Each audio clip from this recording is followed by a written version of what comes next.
okay. Go live. Going live. Oh, okay. Jeez, sorry, folks. Live. You're live. Okay, now we're live. Jeez, Okay, waiting wow. for Technocrat Live. All right, so it should be up in a second. Thanks. I'm glad you caught that. Hey, Rich is like debugging stuff, so make sure to mute it. Now we're good. I'm just turn my speaker off so we don't. Yeah. All right, so let's do this. Rich Siena, baby. And 3, 2, 1. Hello, and welcome to the Technocrat Live. I'm your host, Matthew Newhall. Today is my guest, Rich Siena. Thank you. Awesome. We have the power. We are the geeks. We understand how the world works. And now you too are written into the Technocrat Club for a few short hours. Savor them, because it may not be easy in the world without all that wonderful, awesome knowledge. There you go. You're fading. You're in. So we have Ariel in the audience. It's okay. You can talk and say hi and mock us as we screw everything up. Well, at least I do. Rich will be fine. So hi everybody. Welcome. Thanks for tuning in. This is the Technocrat Live and from the Moon-based Prime Studio. I just wanted to say, Rich, thank you so much, not only for being on the show, but being an awesome fan. I mean, I really look forward to your comments and you logging in and being part of the show. When you're not on the show, you're still part of the show. You're always with me in spirit, or literally in the comments. So, well, in one of the shows last week, you said you wanted to have a fireside chat, so we got you a little. What is that? Your gift? we got you a little fireside chat. That is awesome. No way. We're gonna totally keep. It's a little noisy, but I don't know. Oh my God. Hold on a second. Yeah. It washes out a little, but no. You know what? It's perfect right there. We might need a little more of an extension cord. Thank you so much. I literally got a studio warming gift. It's literally studio warming because it's not warm enough today. Yeah. So thanks so much for my awesome gift and being a part of the show. And I really love. You guys have smart comments, and I don't know what I'd do without you. Hi everybody in the comments. Ariella, ha ha ha. I know where she is. And Jennifer, thanks for tuning in. I can't wait to see everybody else. I know there's going to be a lot of people tuning in today. And don't forget about Odyssey. If Odyssey's your bag, I expect to see you on Odyssey and all of those numbers. The YouTube numbers are going up, but the Odyssey numbers are very stagnant. So come on, if you're a hardcore geek, if you're one of those Neo-Luddites and you're like Web 2.5 all the way, go on Odyssey, please. Thank you. I just wanted to say, could you? Oh wait, one thing first. A quick reminder in the comments and also on the show, we don't do politics here. So specifically what I mean by no politics is we don't use the names of politicians or the names of political parties. You know, the White House, Albany, that's the capital of New York in case you didn't know. New York City, the local courthouse, you know, this bill, you can do all that, but there's no names. And then nobody gets triggered and everybody's happy. So I haven't, it's worked surprisingly well. I was wondering, could you give us a quick bio, give the audience like a few sentences on who you are and what you do and what interests you? So I've been in technology for, 40 years. It started pretty early when I was probably about 15 or 16. We got involved with microprocessors before anyone knew what microprocessors were. And I worked in the financial community for 15 years or so, designing financial computer systems. We did the first what's called Market Watch, which anyone can do now, but I actually designed the first one that was available, and that was for a trading group that we were doing work for. And then I did a big job over at 9X where we handled all of the call processing coming into the reps' workstations. So when you called up the 800 number and you complained about your service, that VRU, the voice response unit, all went through, and that was all our code handling it and all of that order flow. Wow. I mean, I've been the boss of somebody who was working on designing our own ticketing system at Cold Spring Harbor Labs, and it is, I mean, even just a passive ticketing system that's just a web browser based thing is non-trivial. There's a lot involved. So yeah, that's we had a few hundred people on the project. Wow. It was like a $200 million project or so. Holy cow. Yeah, it was big. And then did my own business for a while. We did what's called an outsourced CTO. So we had a number of customers, and we acted as a CTO for these smaller, 30 to 40 people companies, and handled all their IT needs and such.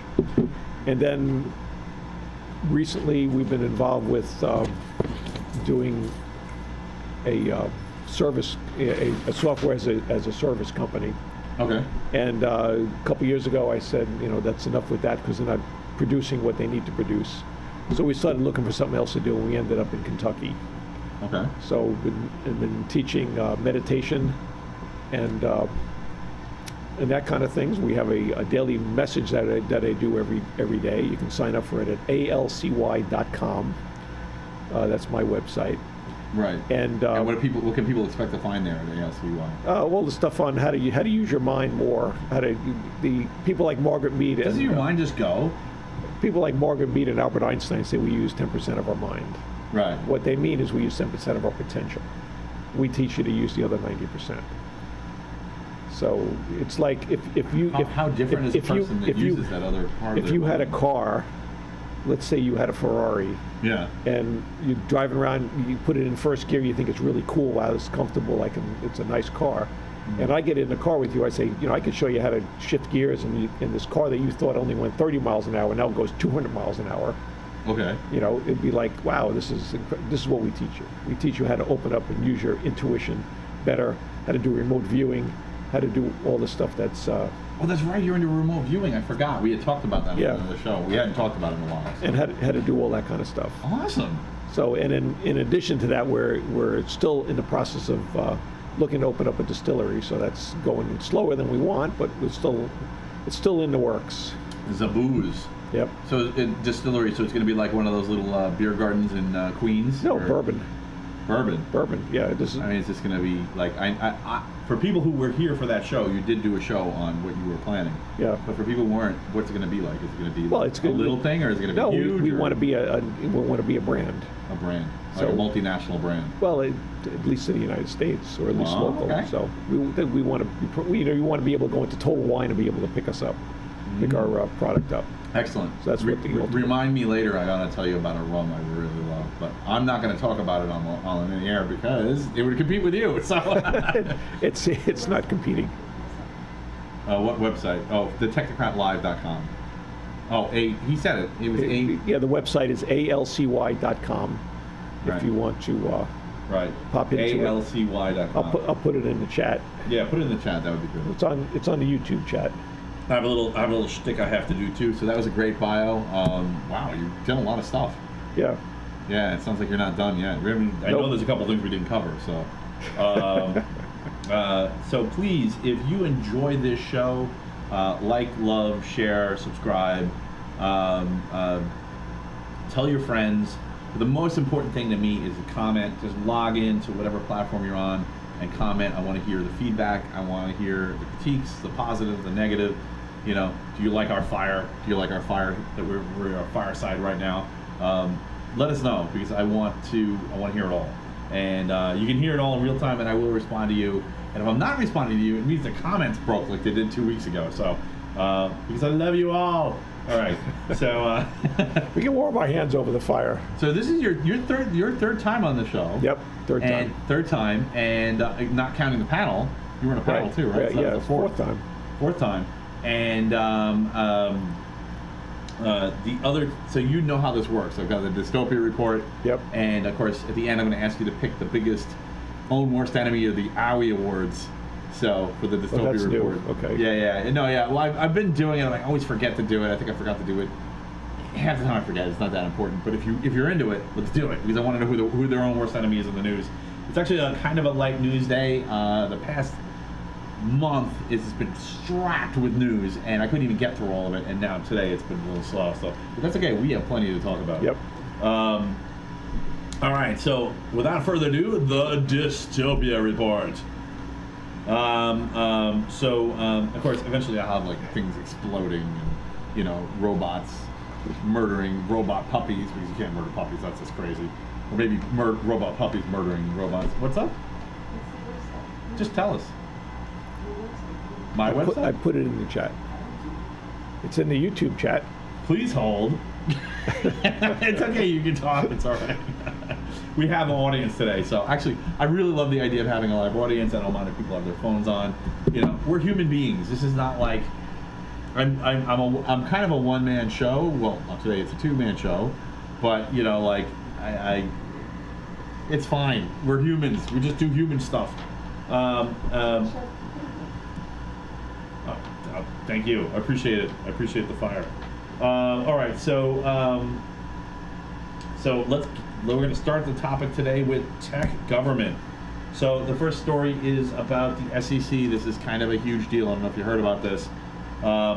In 30 days, so we have a month, the SEC has ruled 3-2 that they will require an incident disclosure 4 days after a reportable incident in any public company.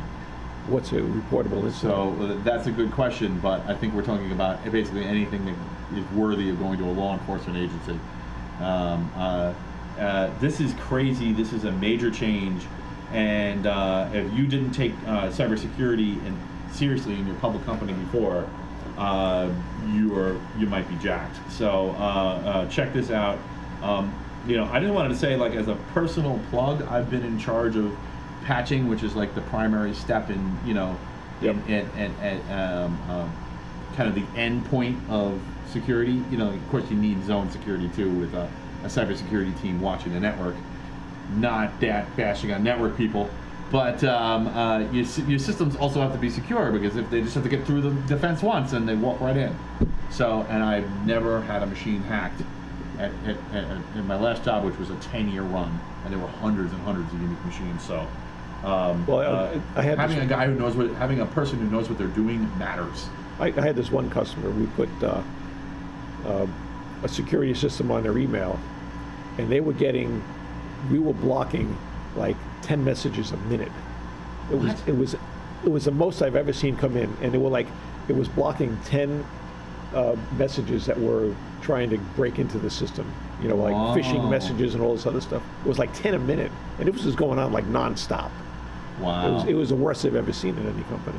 Right. So, actually, kind of a cool tip. Like, I don't know, like something I was using for a while on my server. I still am using it, but to a more metered degree. But there's a great package called Fail2Ban in the Linux world. I don't know if you've ever heard of it. No. So it's basically a responsive, it's a system level responsive program, and as people knock and fail enough times, it'll put them in a blacklist and basically block them out for a period of time, you know, right. by IP, not people. Yeah. But, you know, it's pretty effective at cutting down the traffic, making the logs more readable, and making the attack surface much smaller. So that was not part of my strategy. You know, it's surprising how well just patching works if you're resilient and persistent. Yep. You know, and you have a schedule. You don't just bail on, you know, we'll skip that one this time. No, you won't. No, you won't. All right, so thanks, David, for that. That's a really good one. This is going to have a major effect on the industry. So I want to also get into the, this is kind of interesting. So this is also tech government. Grusich, who is a whistleblower on UAPs and UFOs for the he used to work for the United States government, and among other things, he claims UFO capture. And he just testified in front of Congress about this. I mean, his words seem credible. I haven't heard or seen anything about him that makes him seem incredible. But the problem is, of course, the Pentagon is categorically denying it, saying... Well, I think it was that Israel came out last week, I believe, and then said that the Galactic Federation has been in contact with the United States as well as Israel, as well as a bunch of other countries. I forget the exact thing. And who is this? I think it was Israel. Okay. Came out and said that. Really? Yeah. I didn't know. I'd have to look for the article on it. Wow. Yeah. And would the United States have a response to Israel's government? They don't respond to anything like that. What? I mean, they've been. I mean, let's face it. Since the Roswell crash in the 40s, they've had contacts with UFOs. Actually, the inside rumor is that as soon as we detonated the first atomic bomb, they were visited by extraterrestrials to say, this is dangerous stuff here, you got to watch it. because when you explode atomic bombs, it has an impact here and also has an impact in other dimensions that affect the extraterrestrials. That doesn't surprise me at all. And they're very concerned about that because now you're doing something that affects them, so they feel they have a right to step in. Before we were just annoying monkeys. They were in our own turf, and now we're in their turf. It's kind of like annoying monkeys in their turf. It's kind of like in Star Trek. We saw the warp signature. This is like, okay, you're an evolved nation here. First contact protocol. Yeah. I totally. I've heard a few different. I really hope that the proper first contact protocol, like open first contact, was Civgene. Like this idea that, when a species realizes that they can have multiple behavior sets in their species, and some of them are destructive, and some of them are constructive, but together they form a system that is also more than the sum of its parts. That kind of like thinking about it. That might be a first contact protocol, because it's self-awareness. It's kind of like looking in the mirror and not thinking it's another chimpanzee at that point. We've had contact back to when the Founding Fathers were together working on the Constitution. There's a report that the doors were locked, and this one gentleman stands up and he starts giving a speech about how it's important to do what we're doing. And then he disappeared, and they don't know where he went. And then they don't know who he was or where he came from or where he went. And the doors were locked, so it's not like you could say he snuck out the window or something. This is documented. You look for it. Get out of there. Yeah, that's crazy. It goes back to the Founding Father days. Yeah, I mean, having science as part of the foundation of a government, you need it. Yeah. I mean, how else are you going to foster an environment where real science, succeeds? Yep. I mean, like think about like poor Copernicus just trying to like change the orbital dynamics. Yeah. And how much shit he got, and the reason why is because his government was, frankly, it was troubling. I mean, there's all sorts of Leonardo da Vinci paintings where he's got paintings, and in the background you see some guy looking at a UFO fly by. I mean, the stuff is out there. Yeah, there's definitely that. I've seen some ancient art with UFOs in it. It's very, it's more than a little odd. Yep. And of course, everyone's just like staring at it, like, what the, like exactly like you would expect them to. So the whole thing's in character. Yeah. Okay. So I don't know what to think about this guy. I've talked about him before. I kind of was like, well, the problem with any time you get information that's the only source is the government. Our mutual friend. They can retract it anytime they want, and then now it's not true anymore. So it's true, not true, true, not true, true, not true. Which is it? Yeah. Well, our mutual friend, we had a discussion with about he was a contactee, right? Yeah. So. Yeah. Look, I totally buy the theory that there's alien life, but specifically government. Because everything. This happened also. I use it as an example of why you can't trust governments with stuff like this with the drones. Mm-hmm. Do you remember this? You've seen some of the shows, so you might remember it. Where the Air Force said that they programmed one of the drones with AI in a simulation. Oh yeah, kill the operator. But then the next week they said no, that never happened. So it was all the rage when it happened, and then all they do is deny it. Now it didn't happen. It's useless. The Defense Department did a study. And if they tell you the truth and then immediately tell you a lie, your brain short circuits, you don't know what to believe, so you discount both of them. Right. Yeah, so this is they say it happened and they say it didn't happen, and then you don't know what to believe, so you discount everything and you move on. Right. Yeah, no, I'm definitely, so that's something I'm trying to do different. I'm not discounting it. I'm actually, but this is definitely possible. The majority of the people discount it. Yeah, agreed. Because it short circuits your brain and you don't know what to believe. Right. Oh, I see what they're doing. Okay. Yeah, I get it. Yeah, I'm looking from my Hegelian dialectic kind of point of view. Yeah. All right. Yeah, I was just hoping maybe you had some insight on him specifically. Like, oh, he's lying because, oh, he's true because this is useless. Okay, so on to tech. Just the one tech story today, which is really shocking. But Chevy, of course, has the Bolt. And the Bolt has had some pretty severe technical problems.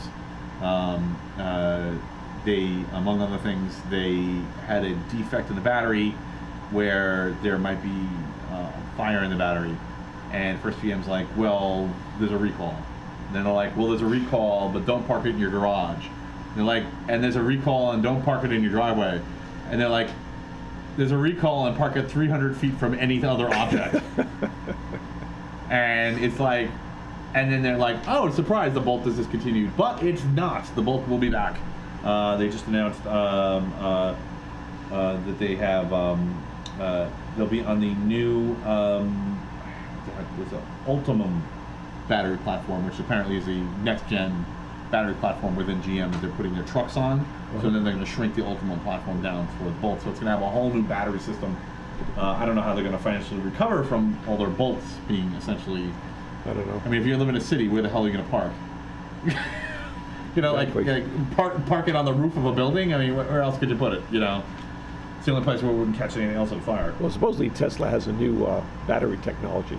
Really? I saw some article come out. Oh, yeah, it came out a few weeks ago. I didn't follow up on it. Covered it, actually. It's supposed to have some new battery technology to replace the lithium cells. Yeah, well, we'll see.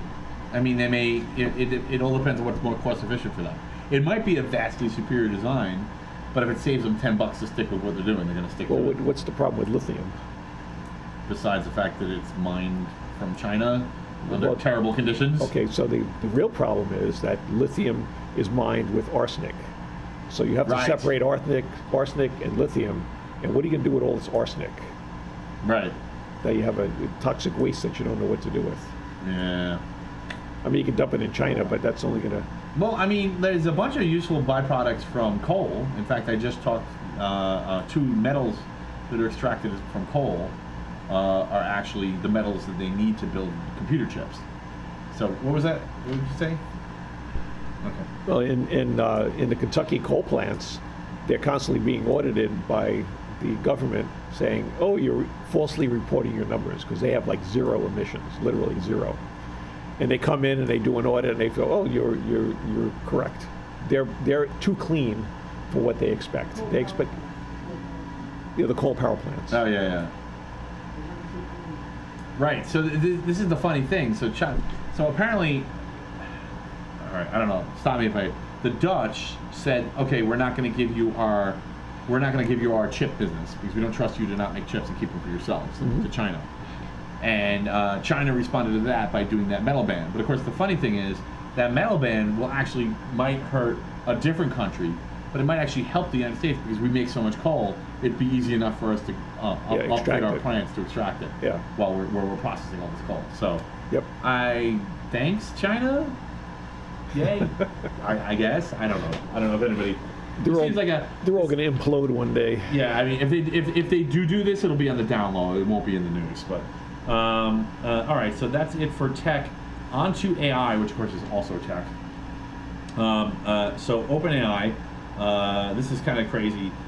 Well, OpenAI said, don't worry about AI plagiarism. It's not going to be a serious problem.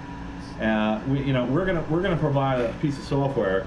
We're gonna create the anti-AI shield, and I believe what was it called? It was darn it, I thought I had the name here. Anyway, so it was this anti-plagiarism code that had a piece of software, and they said, oh, just run this and it'll tell you. Turns out that the software doesn't work, so they essentially just said, it's AI classifier, that was the name of the code, and it's got a low rate of accuracy, and that's a quote. So OpenAI is admitting that basically it's useless. It's actually, it seems like the problem is with shorter works, like one-page papers and things like that.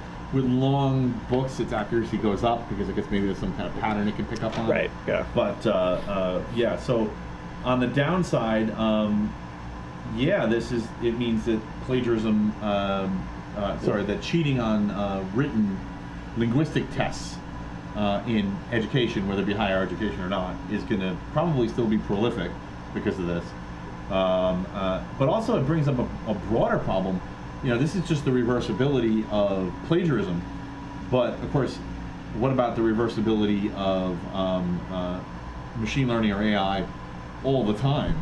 So, I mean, this is also the problem in marketing, right? An AI markets a product a certain way, it succeeds. They just the company just knows that the number is going through. But then you ask why, and no one can figure it out. And the consequence of that is we don't understand the social mechanisms that it's manipulating and the effect on society as a whole. So super negative, and the reversibility problem is maybe the biggest problem of AI. You know, you can ask it, hey, why'd you do that? And unlike a child who might lie, or might... The AI lies out, absolutely. I mean, right. So an AI will do all the worst things a child will do, but it'll never grow out of it. Whereas a child will, the child will lie once, or lie a few times, and then get caught, and then get in bigger trouble, and then stop that. Have you played with ChatGPT? I have, yeah. So I opened up an AI, the API account, which says explicitly anything that you create here is your material. Mm-hmm. They don't own it. You own the copyright on it. So I was doing something, and I said, can you do something for me? And it was like, oh yes, we can do that. I said, well, how long will it take? It'll take 24 hours. I said, well, how will I get it? Well, I'll email it to you. I'm still waiting for the email to come. So basically just lied and said, yeah, I can do this, and it never did it. Wow. Yeah, it's funny. So this brings up some interesting questions about, I always think about human intelligence, and is there like a generic path that intelligence follows, right? Because of course it's always less energy to just come up with something that sounds right? I mean, there's so many. It happens all the time in nature. Like, look at animals that puff up their necks to make themselves look bigger. Yeah. Right. Like kind of a false bravado, or a false face. Or animals with faces on their back to look like it's the head of a much larger animal. So like, this is puffing ourselves up. Look, pufferfish, literally, we're puffing ourselves up. Is not a weird Darwinistic trait, but at the same time, is it not puffing ourselves up something that makes us special and human? Well, there's parameters in there. So do I want the parameter just to do anything, or do I want more facts? Mm-hmm. So if you move it to all the facts side, supposedly everything it's going to give you is factual. Right. If you move it to the other side, it just makes stuff up. Right. So it's the randomness. Yeah, it's more than randomness. It just makes. What do they call the temperature? Yeah. Like the temperature is roughly randomness that it directly inserts into the, because otherwise it sounds too dry if you turn the randomness way down. Yeah. Yeah, it doesn't sound human. So it's weird. Why do we sound random even though we're not as random as it is? Why do we sound more random, and why do we sound random while not actually being random, but is random I don't know. without actually sounding random? You know what I mean? Yep. It's very strange. I don't know. There's something to the nature of intelligence in there where, I guess that's creativity, right? Our ability to reframe things in a new way without being disingenuous or inaccurate. Yep. Well, for us it is. I don't know, but for the computer, I don't think it's creativity. But I mean, is that an attribute of intelligence itself?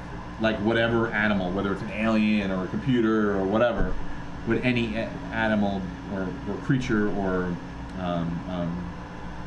self-aware, coherent intelligence be capable of doing that? Well, what are you defining as self-aware? Just because it knows it's a computer doesn't mean it's self-aware. Right. Well, self-aware is more of a. It has talking computers, talking about any intelligent species. Let's say even could be chimps if they were elevated. In an intelligent species, it's more of the spiritual development of the entity, mm-hmm. And the computer's not going to have a spiritual component to it. So I don't think the computer may know it's a computer, and it may take actions as a computer, but it's never going to be. I mean, it's never going to be spiritual. It's never going to have a soul. In a way, we're computers too. I mean, my mother and my father made me into a fairly simple installation procedure. Well, and and I'm a meek mech walking around carrying my brain to places. Well, when you were born, a soul came in and encompassed that body, and the soul is not going into your computer. Although some of these computers seem pretty evil to me. Maybe they need a soul. What would happen if you put one in?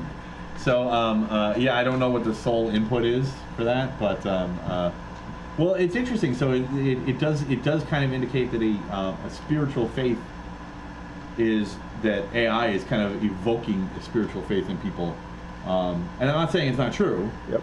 But I mean, because things aren't always if things were 1-to-1, there'd be a science experiment, wouldn't there? I mean, somebody would publish a paper, and then, someone would throw $100 million at it, and then we'd have a gateway to heaven.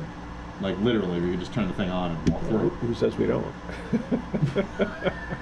Well, that's true. If you had a gateway to heaven, you just don't have it. You share it. So, yeah. I mean, I mean, when you look at the government, they go, "Oh, we can't find $4 trillion in the budget." Where do you think that money went? It went into all these projects that they don't want us to know about. So, all those projects, they investigate all that stuff. Yeah. I don't know. That's a good question. So, I guess so. How do we separate the technocrats who have the ethics to share groundbreaking stuff like that with worthy? Is it just that we're not worthy and that's why it's not being shared with us, or is it just that it's the ability to come up with more spiritual technology is completely not connected? It's a power thing. If I have the information and I don't give it to you, I have no power to get it. Yeah, it's unethical, is what it is. Really? Okay. So how do we fix that? I mean, that seems to be a major. I mean, I'm kind of working on the premise that we're in a technocracy right now. That's called disclosure, and there's a lot of us working on trying to get disclosure from the government, and part of it is the fact that there's extraterrestrials out there, and disclosing that we're in contact with all these people. All right, so there's two problems with this. So one is, of course, power. Everybody wants power, nobody wants to give it up. But the other one is technocracy. It's complicated. I mean, I remember the first time you came on my show and you talked to me about some of your theories about alien life, and I mean, the details you gave me, my eyes just rolled back in my head. I'm like, I don't know what you're talking about. I don't know where you got all this, and I'm like, it might be true, but I don't know, because it's really complicated. I mean, like, for me, I'm a hands-on learner. I like, audio, visual. I like to actually do the thing. Sometimes I'll have to write it too. So, like, if you give me a lot of details, I'll just drown in them. I don't understand what's going on. And I'm a technocrat. So the poor non-technocrat doesn't have a chance. Well, Yep. You got to do your work. Are they just right? Well, some of it's work, right? Some of it's the effort, but some of it's ability too. Like, people may not have the ability. They may not have the capacity. Does that mean that they're less? Well, they just can look at it on the 50,000 foot level. They don't need to look at it in the detail level. Right. So so there's a lack of stewardship. There's a lack of people guiding them and saying, okay, look, here's the 50,000 foot level. Yeah, you may not want to go deeper than that, but look at this. If an extraterrestrial walked in the room right now, do you care how they got here? I don't know. Would you mind if we brought them a camera? I'd have to show. Is that more important to you, or are you just going to say, okay, it's like you get a visitor, so you're greeting them, so you don't have to know all that technology in order to understand that they came from a different place. Right. I got that. Yeah. No, agreed. And so, and this is, I very much like the idea that they would come on this show, because I think it's interesting, because the question is, if you're an alien, I think one of the problems that's happening with our world right now is we're just a mess. To them, we're just essentially, we're in anarchy right now compared to an organized organism. We're going through birthing pains, the way I look at it. So, as we're that's kind of anarchistic. As we're evolving into a new species, like a foot out, woman screaming, blood everywhere, chaos. I mean, if you went to a planet and you saw some woman screaming and there's a bunch of people standing around you going, oh my God, what's going on? They're killing her. And then you find out she's giving birth. Well, that's a whole other thing, right? Right. So, like something like 5 other aliens run up and start stabbing her shoulder and carving her up, and she's screaming. Well, but really, it's a C-section for them. Yeah. We don't know. Yeah. Or they start sticking needles in her, and then it's acupuncture. Right. So, what do we know? Yeah, true. Good point.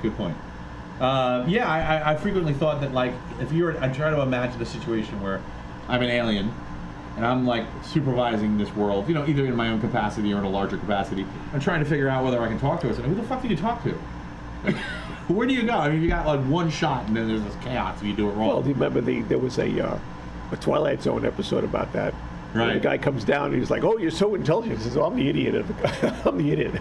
They had to get the idiot of the group in order to be able to talk to you guys. Right. Or the day the Earth stood still, where they what was the he said it was the new version. I don't know, it might have been the old version too, but I remember it from the new version, where basically there was this like, take me to your leader, and they brought him to the president or something, and he's like, it went bad, it went really bad, and they're like, no, I'm going to take you to the real leader now, and the character brought, I forget which character it was, brought the alien to the smartest scientist you know. This is our real leader, and that went better, you know, because they could actually understand each other and speak the same language. This is a good conversation. That's why I like the Soviet report, because you can't miss with this, man. There's so many. I mean, everybody's just out there fucking everything up, and it makes it easier to talk about how we fix it, right? Instead of just ignoring that and pretending like. All right, so the next story is AI has been apparently. This is from a couple of places. Paul mentioned this. And I got this from Fortune.com, but it looks like ChatGPT is getting worse. So a lot of people were really gaga about the version of 4.5 that was out roughly around last December, and a lot of people started rearranging their business model. Now this is a closed source application, so it's some of this, you can get some pieces of it, but it doesn't belong to you and you can't control it. Even though it's called OpenAI, right? You know, it's just pretty funny. But it's a misnomer, and so they apparently the quality of the responses have been measurably getting worse. Like there was a paper that just came out, and this was what was it? Oh wait, no, I'm sorry, I just I skipped the story. That's okay. I'll come back to that story later. So it was a Stanford study. And they and one of the things that they were using, because it's objective, is they were asking it mathematical questions. So of course, if you don't know, OpenAI is a linguistic model, so it's not necessarily, you know, computers are great at math, but it's not a math model. It's not a math model. It's a linguistic model, and if it can solve math, it's a side effect of understanding math through language. So, and it used to be get accurate answers about semi-complex math problems, and now it's not getting them at all. So I mentioned, like I said, Paul had mentioned that he had seen an article that it was getting worse. So the question is, two questions. One is it dumb to base your business model on a closed source AI application when there's so much politics involved in AI? I think too many people are jumping on the bandwagon right now. I see this with companies, and everyone's jumping on thinking, oh, I'm going to become the next internet millionaire. Yeah. Well, And, I mean, it was the fastest growing application, so that. Yeah, but still, it's just like everyone's jumping on the bandwagon, and I don't see a lot of good stuff coming out of it. A friend of mine is using it in her company, and what they did is they loaded in all of the tech support questions that they got for the last 5 years. Right. And the chat program is now doing all their first level tech support. So if you call up and ask a question, it'll go through and try to figure out to answer it, send you an answer, and then if you're not satisfied, then you go to a tech support person. So for something like that, it's fine. But I mean, I've seen companies where I've gone in and put a question in, and it's just like, all it does is do a lookup. Oh, is this, you know, it tries to find one key word in there and then come up with something that's relevant to that. And it's like, no, it's not the question I'm asking. So it doesn't, in a lot of cases, it doesn't really understand the question. Right. I keep worrying my hair's going to catch fire, and it's like, no. It's getting warm over here. Yeah, I mean, I think it is going to succeed. So one of the things that I heard, and I haven't seen anything to contradict it yet, although maybe there's a paper coming, is that the open source stuff is actually getting better. So actually I guess it's three questions. The second question is, now that open source is getting better and OpenAI stuff is getting worse, are we heading to a world where open source is going to be dominated? And what does that mean for the legal infrastructure? Like I know one of the things that Paul has been like throwing AI meetings and parties and stuff. And I had him on the show. All we talked about was AI, and but one of the what was that noise? That was weird. Where did that come from? That was very strange. The aliens. Yeah, it sounded like somebody opening a Pepsi in the room, but I can't see it. Okay, let's just ignore that. Anyway, yeah. So I guess where I was going with this is like. Is once open source has taken over, and it's become the dominant force. Because, open source is the state of computer science. If it's a well understood problem, you kind of can't stop it. Yeah. Because it's like a consensus of the smartest minds in the world. They're not going to just stop working on this interesting problem. Forget it, it wasn't important anyway. No, that's not going to happen. Also, a lot of businesses which feel they need AI to compete are going to keep pouring money and resources into the open source projects. But when they pass laws to ban open source whatever, it's not going to work. Because it's open source. I mean, you can play whack-a-mole, but every time you shut down one site, 2 more are going to open up. Yeah. So, I mean, is this actually blowing our one shot we have to control AI through regulation, or is that even a good idea at all? I don't know. I think it's all too soon. I think everyone's jumping on the bandwagon too soon without knowing the ramifications of what's going on.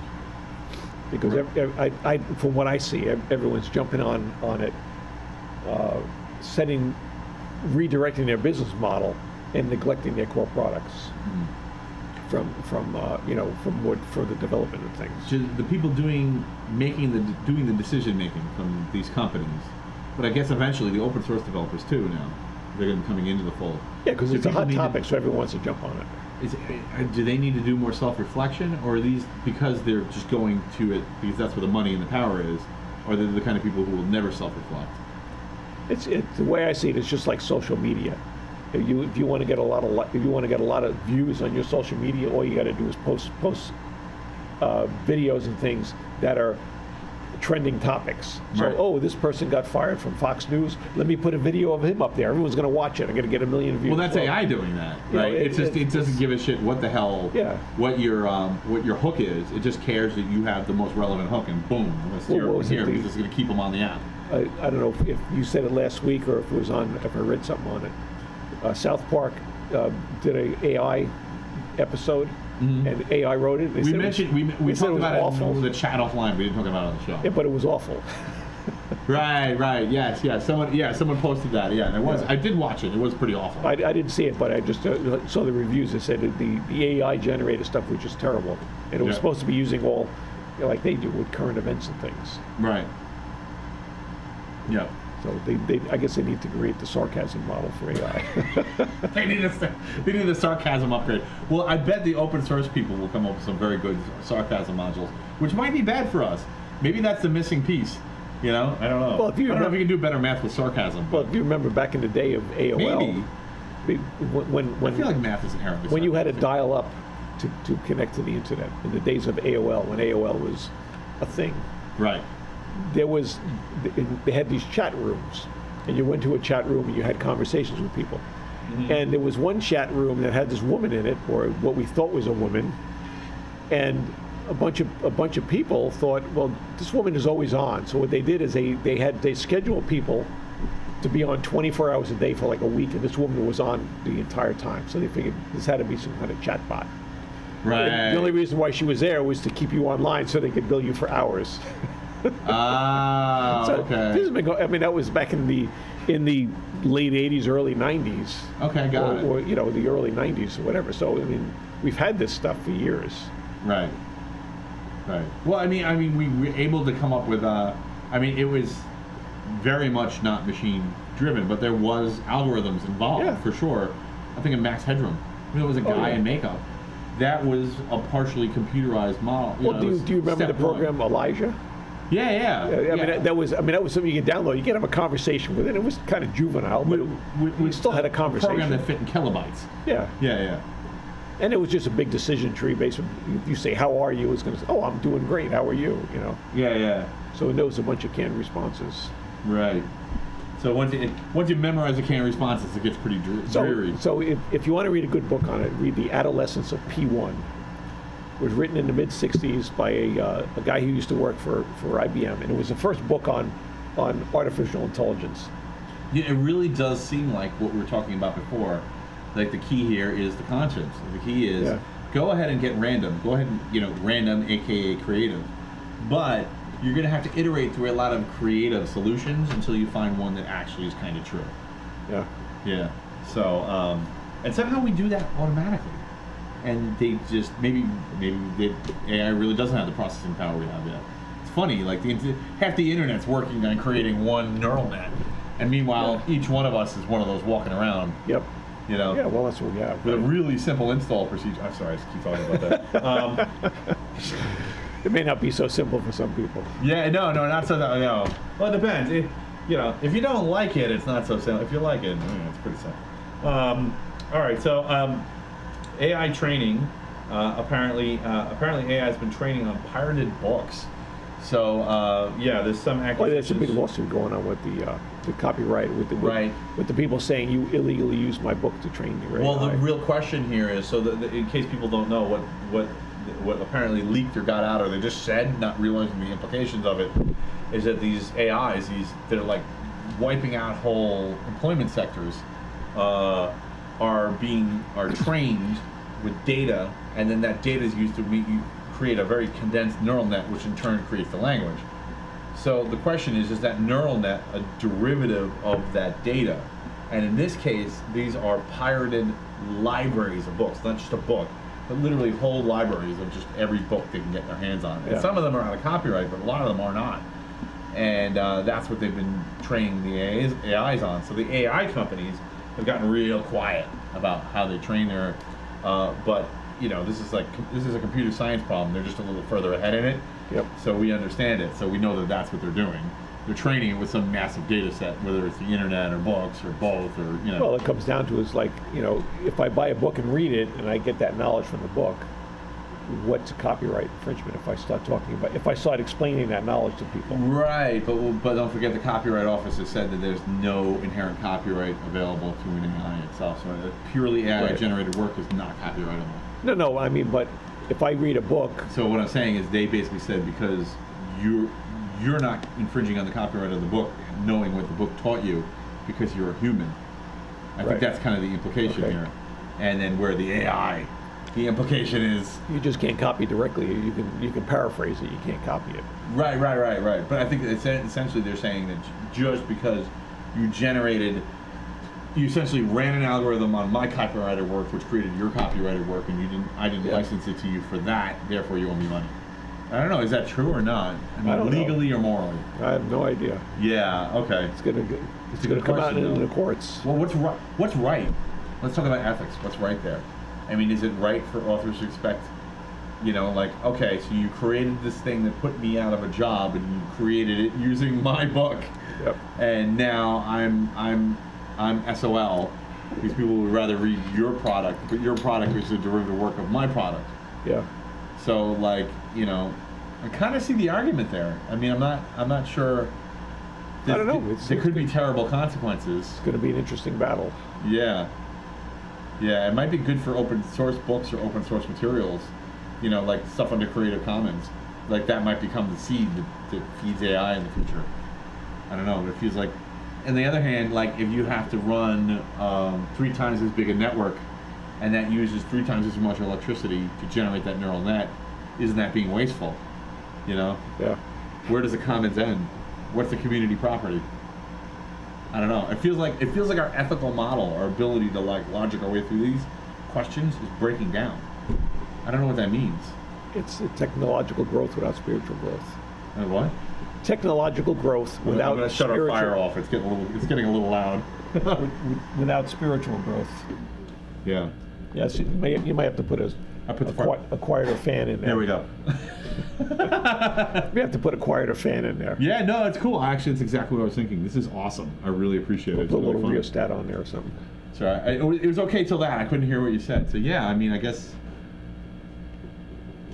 Is there a way that someone can grow spiritually while they're also growing their technical knowledge? Yeah, absolutely. So they can do both. You have to do it all. You can't just do one without the other. Right. So you're all in or all out. Well, I think you should do both. Yeah. Okay. Interesting. Okay, so that's it for that. Let's get on to science, and this is. Hold on, I'm gonna get a coffee right now, so I'll be right back. But this is a doozy, folks. So this might be the one where this might be the last time you see me. So I'm gonna get off camera for a second. Hold on. It's going through the maze to get the coffee pot. You know what I'm talking about too, because there was it went around a mailing list we were both on, a text chat we were both on about this It's about COVID, to be blunt. So it turns out that there was a study at the University of, where was it again? It was a study at, it's a published study in Wiley, and where was it? Sweden. Oh yeah, it was Sweden. It was a published study in Sweden. Oh God. Yeah, it looks like heart complications. I'm going to read it because it's going to be safer. Heart complications in RNA-based vaccines are 3,000% higher than originally reported. So I'm saying this very carefully. Heart complications. I'm getting this from a study. If the study is discredited, then that's the problem.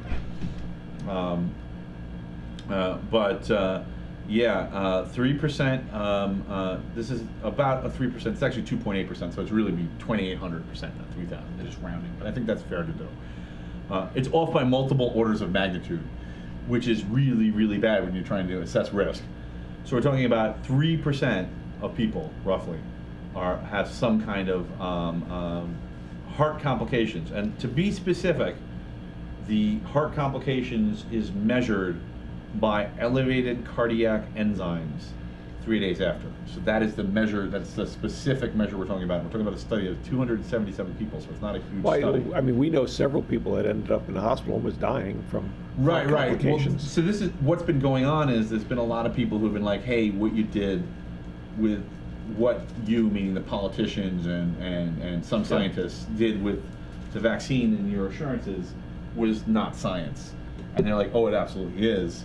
And this has been an argument about what science is and how science works, and exactly how fast can it be. And so one of the things that I think we're both skeptics because we're both science people. That's what science people do. The job of science is to be skeptical, not compliant, not obedient, but skeptical. And we're both skeptical, and I asked questions and I didn't get good answers, so I said, I don't believe in this. I'm not going to stop people from doing it. I think it's everybody's choice. I understand why they're doing it. It's the alpha of COVID-19 was pretty bad, and a lot of people are like, oh, COVID-19 was nothing. That's omega or delta, not alpha. Alpha was bad, but the thing about coronaviruses is, and think about any viruses, they tend to mutate to become less deadly. It's the point of zoonosis where they jump from one species to another, where they're extremely deadly. And then they mutate to become less and less dangerous over time, until they accidentally mutate in a way where they jump to another animal again, and then all of a sudden it's really dangerous. That's the pattern. It always follows that pattern. Virologists know this. For some reason, the politicians didn't learn enough about this to know it. Anyway, so, yeah, they really, really rush things, and normally it takes about 8 years to approve something like those vaccines, and they were approved in weeks. Yeah, weeks. They did. Yeah, they fast tracked it. It went too fast. And the CDC said there was a 0.001% of heart complications as measured by elevated cardiac enzymes. And by the way, this is not an obscure measure. Elevated cardiac enzymes is a typical measure that's used as part of a cardiac workup when you see your cardiologist. So this is not like, some out there measure. This is the heart's sending, your body's sending chemicals to say, hey, the heart's in trouble here. And not necessarily myocardiasis, not necessarily a heart attack or a stroke or a clot, but VO-freak. It is complicated, VO-freak. I agree with you. Yeah, science is about doing what CNN says. That is not what science is about at all. Science is about intelligent people. That's why they use the word peers. What they're trying to say is intelligent, educated people, right? But it doesn't mean that your credentials, your academic credentials, should be a baton to beat people with. If you are presenting a credible argument, because if that was true, right? If accreditation was a barrier to entry, then democracy is dead and the technocracy has killed it. And I mean, that might be the case, but I'm not all comfortable with not admitting that. I think we need to admit that there's really nothing democratic at all about our system if that's how we're going to play it. And I mean, everybody can't be an expert in everything. It's complicated. So anyway, I kind of got a few sidetracks here. I'm shooting down counter arguments that might come up if someone were to watch this and hear this part. But yeah, so it's more likely to affect women, but the complications in men when they do get them are much more severe. Yeah. So, in other words, women are more likely to have aches and pains and maybe loss of function. Men are more likely to have severe events. So, which may make sense with aerobic activity. I don't know. I'm not really clear on why that is. I don't think they got into it, or at least I didn't see it. Like I said, it was only 777 participants. So if you want to learn more about this, Wiley.com. I mean, whatever we end up. I'm not even against RNA vaccines. I'm not against vaccines, but I mean, the way we handled this vaccine, I understand why we did it. I mean, I wrote a science fiction book about the introduction of nanotech into society, figuring that the viruses that would come up, the nanotech itself would be vulnerable to, would be very much like the early days of the computer viruses, where there were a few that were by accident, and people realized there was a profit motive, and there was extreme danger to everybody's physical health. So, so this was a predictable, kind of like dislocatable problem that you could just look at without having to do it through the frenzied lens of COVID-19.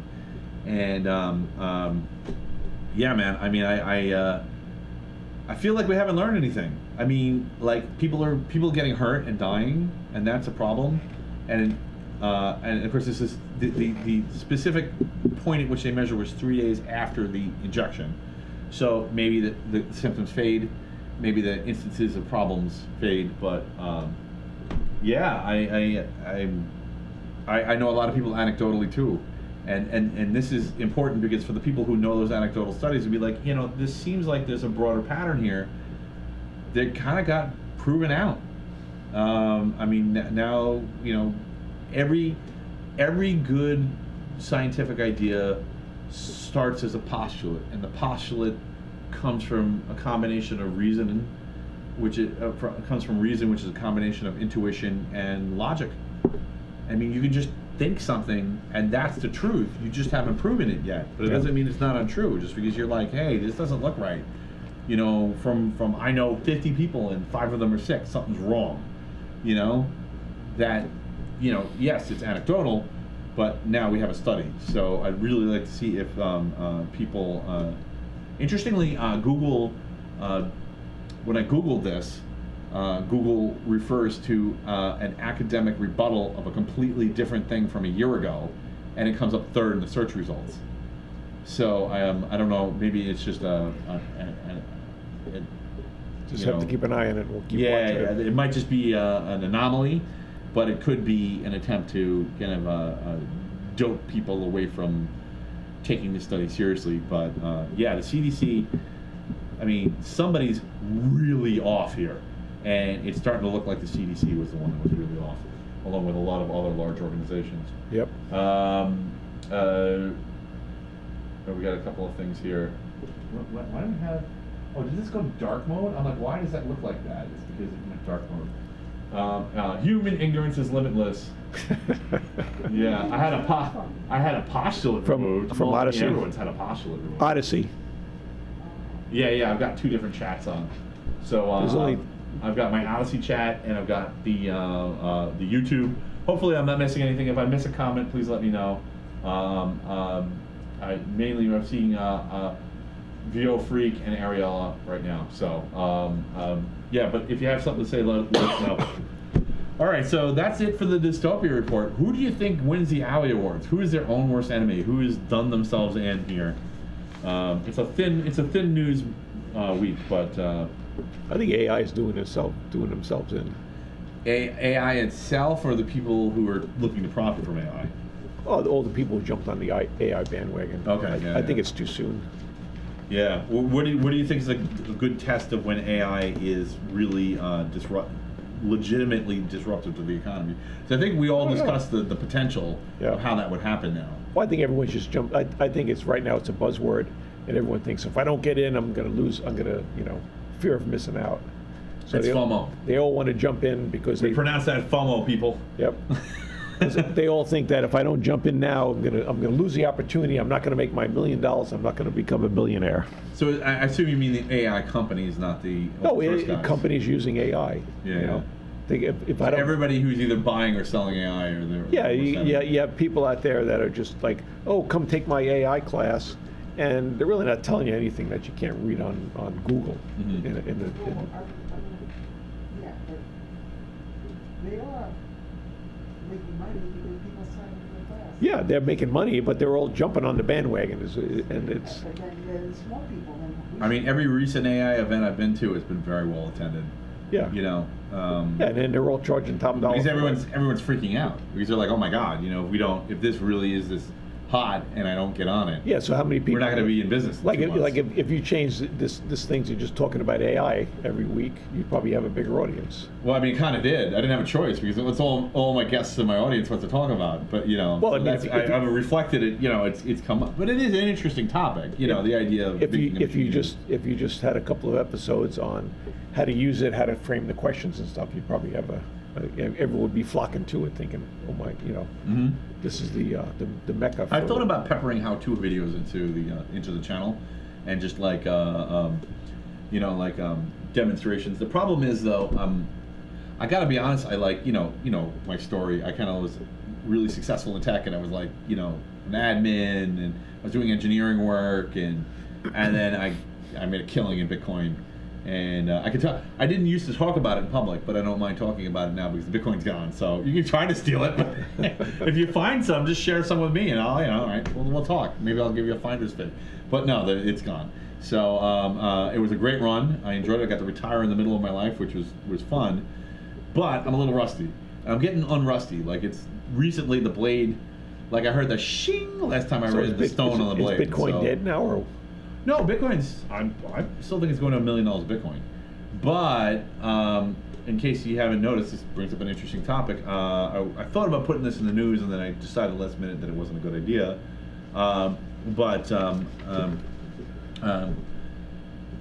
The rates are through the roof. I mean, we're at 22-year highs in the rates, and they just raised them 2 days ago again. Yeah. And they said they weren't going to for a while, and basically they lied or tricked us or some. I guess that's like the play now. Like, oh, we're not going to raise them. Raise them.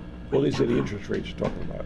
Right. The interest rates, which of course affect everything. You know, whether it's venture capital. You know, Yeah. like if you're like, why do I want to? What is this? You too can use AI and never work again. VI or EMAX, VIM or EMAX. Oh, AI. Sorry, I said VI. I read ahead. VI or EMAX. You must choose. There's going to be only one. Yeah. Well, Google now has an AI Yeah, engine. it's obviously the choice, man. Every time you do a Google search, it comes up and says, "This is the AI results." It's like it's Really? yeah. Yeah, I don't know, man. I feel like it's gonna be. I feel like AI is gonna be like computer science in the sense that when it's mature, it's going to be able to solve really well understood problems. Yeah, when But I think- when it becomes better. But I think right now it's in its infancy. It's not even able to solve understood problems. It's just solving. I mean, it's just humoring us. It's just entertaining us with baubles and shiny things. Yeah, I mean it's more than just an interactive engine. You want to be able to give it a task and have it go out and do the task. Well, there definitely is. So I was privy to drive a self-driving car recently, and it's pretty good, and it was useful. I mean, it was definitely better than sticking your knee on the wheel and putting it in cruise control. Yeah. You still had to pay attention. You still had to keep a hand on the wheel, but it was doing it. Like your brain was freed up 50%. So that brings up a interesting question over there. If I have a self-driving car and I'm sitting there reading the paper, Mm-hmm. and a police officer pulls me over and says, "What are you doing?" And I say, "Well, the car's driving itself." Are you now not responsible for driving a car, or should you still be cognizant of what's going the on? answer legally is you absolutely, at least in the United States, you absolutely are. But Yeah. let's just get away from the cop and the legal part. Let's go talk about the ethical part. Yeah, I don't know, man. I mean, can I go in the back and take a nap? Right. While I'm driving? So they have different levels of, I don't know if you know this, they have different levels of self-driving cars. So it's 1, 2, 3, 4. 3 is go back in the back of the car and take a nap. But it's the back of the car. There's still a driver's seat and a turn signal and brake And and who's gas. in charge steering of wheel. that? Level 4 is, it doesn't even have controls. Yeah. It's just a pod, and it just wheels you around. So, you know, like in what was this movie with Arnold Schwarzenegger when he went to Mars? Total Recall. Yeah. In Total Recall, you know, he ripped the driver out of the taxi and sat in the driver's seat and drove the thing. That's level 3. So level 4 would be basically the driver's seat's facing the wrong way. There's 4 seats and they face the interior of the vehicle, so Yeah. people can talk to each other because there's nothing else to do, right? So we're at 2 right now in the best case. Most cars are shipped with some 1 kind of stuff, and the really good ones are 2, like the Teslas and the high end stuff. By the way, there's open source solutions too that are excellent. Yeah. Yeah, cars will have will be have moving coffee tables. That's true. Maybe I'll have my podcast from a car at some point, right? And then the scenery will be changing. You know, all kinds of insane things will be. Well, since I'm stuck in traffic, let's do a podcast. Wouldn't that be funny? I could totally see that. Like 10 years from now, YouTube is just filled with people. You can still do a facing the podcast in the interior. car while you're driving. Right, but people are just ignoring whatever's happening. You know, whenever they get stuck in traffic, they just do a podcast from in the car. On OnlyFans, no, all right. That could be fun. Yeah, so I guess I distracted myself with that point. We were talking about the AI and vehicles as an example. We segued too many times. I've forgotten what the heck we were talking about before. But well, you know what? It's a perfect time to stop. Let me take a break from this thought and just remind you guys, please, if you're enjoying this show, like, love, subscribe, and most of all, comment. The thing I value the most of people is audience engagement. I want to talk to you guys. I want to talk to you about the technocracy. If you think that democracy is dead, you know, just because we go and vote doesn't mean it does any good. If nobody understands the problems, then it just becomes a popularity contest. Oh, we got a comment here. So please comment. Thanks for the comment. Jen said, I would like to think that the driver and car manufacturer would be liable for any incidents and accidents. Boy, are you going to love what I say next. The one country that looks like they have this the most right is England. And the reason England has it right is, I don't know if it's the UK or England, I think it's England.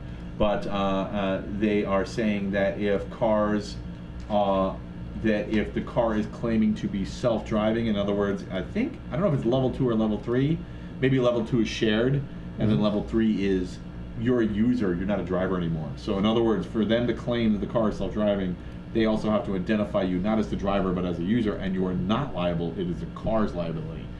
So, I mean, it's a big deal when a car under complete AI control crashes. Like there was just a Tesla that crashed into the back of a truck. It's Right. national news every time because, you know, people want answers to this question, right? They can't, you know, they're charging $10,000 a pop for this. People want to be able to just relax and do their own thing in their cars. So at what point do they get to, at what point do they just get to sit back and go, okay, this isn't my responsibility anymore, you know? All the current laws in America are ridiculous. They're just basically, they're based on cruise. You know, somebody said, oh, my car was driving itself the first time that someone got cruise control in their car and they crashed. Oh yeah, You know? there was that And that's- lawsuit where the person did that and they went back to make coffee and the RV drove off the road and crashed. Of course it did. They were watching Knight Rider and they're like, this is great. You know, no, it's not. Yeah. So I mean that's the dream, right? But we're not there yet. But I think that that's a really good balance if the car manufacturers, in order to say this is self-driving, like to use those words, Right. it has to be. You have to also identify at that point when the self-driving is turned on, it is no longer a driver; it's a user, and which means it's not their fault; it's software's fault. Right.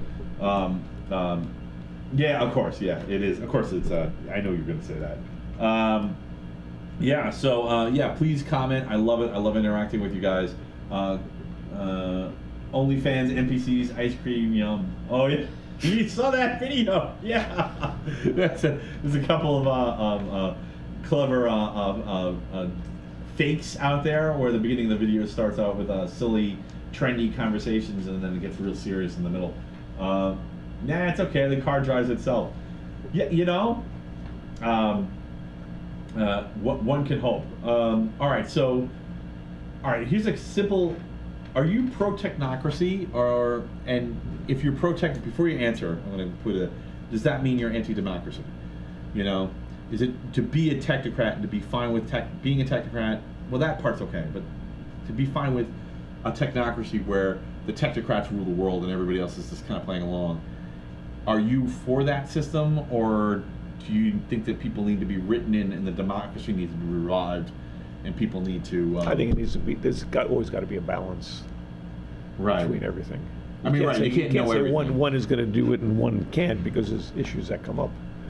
You know, just because you have a handle on the technology doesn't mean that you should be running society. Right. By the same token, just because you're an idiot doesn't mean you should be running society either. You know, you need to have a balance between the two of them. Right. So you should. So we need like a measure almost of your technical prowess to see how much weight you have on something, right? I mean, shouldn't it be someone's responsibility to self-regulate themselves on that? I mean, let's take the year 2000 problem with the date issue. Mm-hmm. If you watch the CNN, not CNN, the C-SPAN trials on that, they had some guy and some senators up there going, "Can you tell me why this issue happened?" And if it was me, I would have said, because some idiot, just like probably you, sat in that chair and said, "Who cares? It's 20 years in the future. I'm going to be retired by then." Right. So, you know, I mean, it comes down to. Well, those are technocrats behaving badly. Well, it was some politician making a decision. "Oh, I don't care. It's not my shift." Yeah. That happens after my watch. Yeah, so I don't care about that, and I don't want to spend. I don't want to approve the budget for that today because it doesn't affect us today. Right. So. Well, there's some validity to that. So the argument that there has to be a today for their. Well, that's fine, tomorrow. But then don't complain about it tomorrow when all of a sudden it catches up to you and now you got to make the correction. Don't say, "Well, why did this happen?" Well, because someone like you, some idiot, decided that was the best thing to do. So what you're saying is, don't stop thinking about tomorrow. Yeah, it's just like the it'll song. soon be here. Yeah. It's a good song title. You should write a song about it. Yeah, I know, right? Idiocracy, VO Freak says. Yeah, that's idiots in charge. That's a pretty scary movie. Yeah, I love Idiocracy. I know, but it's one scary. of the greatest movies ever made. If you haven't seen it, what is wrong with you? Go watch it, because you need to understand what's happening in there. It's a scary movie to watch. Because you'll realize what it's like from the other side if you haven't thought about it already. You know, I think about all the time, like, what do you know, part of it is the job. Like, we've been administrators and things, like in charge of large numbers of people who maybe don't understand all the technicals of what we're doing for them. I mean, including, I've done it with, and you've done it too, with really smart people who should theoretically be able to understand it. Yeah. And, yeah. So we have a comment here. Laura Morales says, "Hey, Laura, how you doing? When are you doing another virtual Silva meeting? I'd love to add it to my schedule. I need to solve a fix ASAP. Thank you, and wishing you best to you and your wife." Probably October or November. I'll keep you posted. But hey, thanks for joining. Yeah, thank you so much for tuning in, and I appreciate it. And we're going to be getting into the we're kind of getting into the ethics. We're getting into the when and the why, but we'll be getting into the how a little more later. So if you want to hang around, there will be, I think, some Silva stuff here. I have plans. Yep. So yes, I did a little research on I did a little digging on your background and your website, and spent some time on your Instagram. So I have a few questions. Okay. You know, I'm an amateur, so it's going to be amateur-ish, but maybe someone, you know, I'm hoping to bridge the gap between the regular viewers and maybe someone who's into your method of, I don't know, what would be your tagline for the Silva method? Like, if you had to use more of your mind, to use more creatively. Use more of your mind. I like it. That's nice. It doesn't really tell you what we do, but it just says to use more of your mind. See, you're good at marketing. You got it. Use more of your mind. I can totally see that on some gigantic, sterile corporate artwork in the center. Everyone in Idiocracy wears Crocs.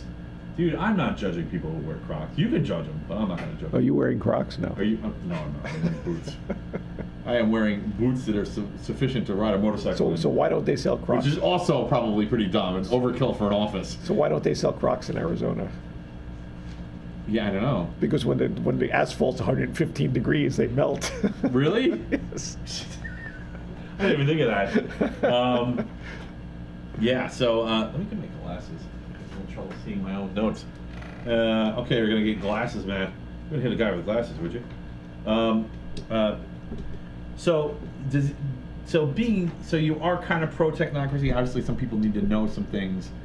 You're not necessarily. You think people need to become more informed, but maybe is the process maybe learning more to know when you don't know something, like knowing your own limitations. Is that what we're missing as a society? That everyone thinks they're great. Well, if you look at if you look at a developing society, they get to a point where they evolve spiritually to the next level, and that next level involves a certain level of technology.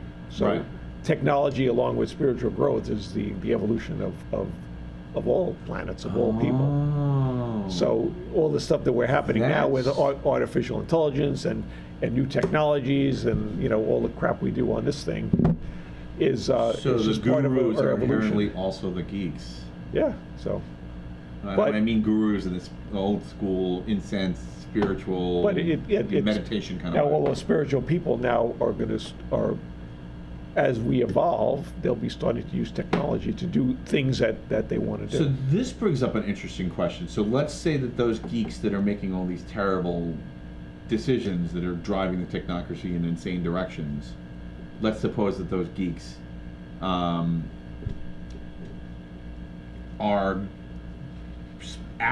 are actually just overwhelmed with the enormous amount of spiritual decisions they have to make, and that's why they're dropping the ball on some of them. Well, they How do we get them deny that up aspect to of it. the level spiritually where they need to be so that they can marry the technological with the good ethical decision making? Well, in society, you have have people on the spiritual side and people on the scientific side. Mm-hmm. They all have to become one and join back together. Right. Because I mean, if you looked at, where's that music coming from? I don't know. Not me. We have an errant music. It's very quiet. You probably can't hear it on the microphones, but. So if you look at, a few hundred years ago, you had people who were into technology. They were into astrology. They were into spirituality, and they were into technology. And for some reason, we got this divide saying, "Oh, well, if you're into science, you can't be spiritual. You can't believe in God." Well, science is just understanding what the spiritual aspect of everything, trying to define it. Right. Just because you're defining it doesn't mean you're saying that doesn't exist. So it sounds like the real enemy here is spiritual dogma. Because if you go all the way back, that's where it really started. Yeah. Well, who was it? Copernicus I think it was Copernicus.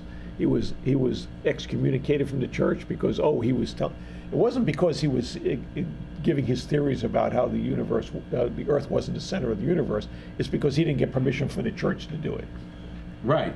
And of course, the idea behind the church at the time, it's funny, I was just talking about, it's funny because people don't want to talk about Christianity, but you kind of can't understand history, and you kind of can't understand ethics without understanding history, Right. without understanding the Catholic Church specifically. I'm not picking on the Catholic Church, it's just they're so big. Yeah. It's not that they're bad, they might be, but maybe they are, maybe they aren't, but they're big, so they're everywhere and they're involved in everything. It's like trying to have a conversation about computers in the 90s without talking about Microsoft. It was just like, you're not going to do it. You're not going to have an extended conversation without.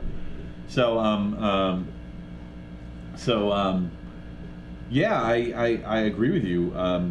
It seems like that was the flashpoint where, because the church has this idea, and like I said, we were talking about this in the show last time. The church has this idea that the Catholic Church specifically, that because they have the best brains in the world, and humans are essentially divine beings anointed by God, and these are the best of us, that they can make decisions about, spirituality, and I mean that in certain terms of they can interpret scripture in ways other people can't. They're technocrats in a way. They're theocratic technocrats, and they're technocrats, and they're making decisions for everybody else. And then, well, these are our decrees, and they're actually God's words, so you can't go against them.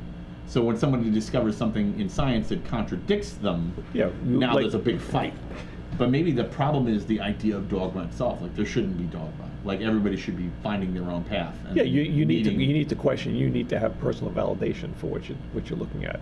You Right. can't take my word. You can't take someone else's word. You need to discover the path for yourself. Mm-hmm.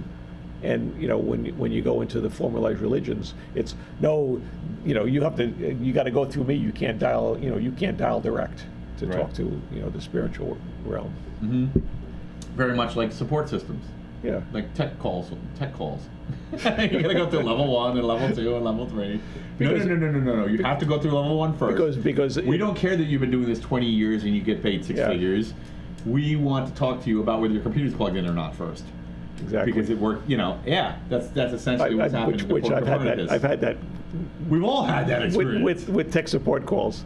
Right. So that's in a way that's very much the. But on the other hand, look at it from the point of view of the company. They've become so big. Their smartest people don't scale. There's only so many of them. So what are they supposed to do? So I'll give you a quick Wall Street story if you want that. Yeah, please. So we put this trading system in. I mean, it was a couple $1 million to put this trading system in, and we put these keyboards in that controlled like 6 different monitors. So you push a button and different screens pop up all over the place. Awesome. Today we do it with just windowing system, but this was with all analog equipment. Right. So I kind of get it. I get it. Yeah. So the head trader, he's making $100 million a year trading, calls me up and says, "Oh, Rich, nothing's working. You got to come up here right away and fix this. Nothing works." Okay, John, I'll be there in 5 minutes. So we'll go up there, look at it. Someone's being emotional when it's nothing. Nothing works. The lights don't work. Yeah, well, the air conditioning's died. It's totally dramatic. We're cooking in here. Help us. But you have to understand. You have to understand this from a trader's point of view. No. I understand. I have $50 million on the line. Facing a grant is the same thing. I have $50 million. I have $50 million I just put on a bet. Yeah. And I can't see what's going on. They're panicking because they could lose that money. So it's an issue. No, I understand. I get it. So the keyboard had a button on there where you could turn the little monitor that was in the keyboard into a calculator. So he was in calculator mode. Says it. Now it works, John. Did he at least laugh at himself? He cracked up over it. Okay. That's good. Well, you have to have a certain bet. You have to be very zen. You have to have a very certain bedside manner to do that kind of work. No, he face someone who's completely fucking panicking. Oh, and yeah. He's like, you must chill. No, you just hit the wrong key. He owned up on the thing. He says, "Oh, that's he realized it was his fault." Right. But they're panicking. They're doing something. They're involved, and all of a sudden nothing works. It's like, what do I do? So I had an interesting comment here from VO Freak said, the most sinister dogma is the belief in government. Yeah, definitely.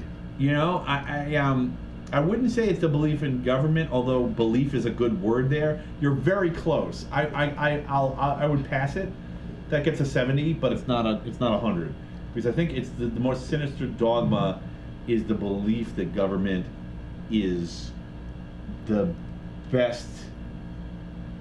I think what you're trying to say is that it's a technocratic. That has technocratic superiority. I think what you're trying to say is the belief that the government has your best interest at heart. Yeah. And they don't. Well, you know what it is? Like, I think here's a tragic thing. So I think a lot of people who work for government, not everybody. Some people are just there for the power, because that's where the power is. But a lot of people are trying to do the right thing. But it's just, the bureaucracy is overwhelming. And bureaucracy is the policy of dogma, as opposed to science. Real science, not seance, right? Not like, oh yeah, we will all believe in the great science. That's the church. You do that to yourself. You don't do that to everyone else. Well, you have the Church of Computer Science, right? If you had the Church of Computer Science, the computer would be the Old Testament God, where you do something wrong and you get slammed for it. Oh, you saw last week's show. Yeah. We've been talking about this for years. It's fun. I introduced. So I had Paul Abbott on last show, and he is a science teacher. And he's also a devout Lutheran. Yeah. And I introduced that concept to him. I'm like, computers are very Old Testament. Is he chatting here today? Because he had. I don't see him. He said he had a lot of questions last week. He's the one who said hi. Yeah. You were on for a little while, so he said hi to you. I don't. But we were talking in depth about, because I think he was like a little bit like confused, like not offended, but just like, huh, like out of context. And I'm like, computers are very, very Old Testament. They don't care. They're just, to put it in the words of Kathleen Madigan, the comedian, God is a lunatic. Your computer is a lunatic. It doesn't give a It's just gonna like Yep. it's just killing people. It just doesn't care. You don't you don't listen. Goodbye. You know, squash.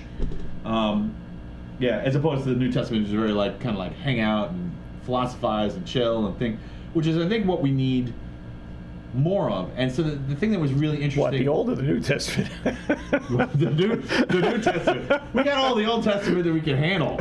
I mean, like quite you know, whether it's in computers or not. I mean, it's pretty brutal out there. But it's this idea of. So the thing that we were talking about with specifically with the Catholic Church and like the Protestant churches, the Protestants, not all of them, some act like just mini Catholic churches, but some of them, the idea that created the Protestants is that everybody should be reading the Bible for themselves and interpreting it for themselves, and that you have to find your own path, and I think that that's very much the cure to. Well, I mean, dogma and its governmental mechanization, which is bureaucracy. Let's look at that for a second. Yeah. Should everyone then learn the language that the Bible was written in at the time it was written? If they want to understand it properly. Because otherwise, you know, we have the translation issues. Right. Just like in the Lord's Prayer, it says, "Deliver us from evil." Well, the word that they translated into saying evil was sickness.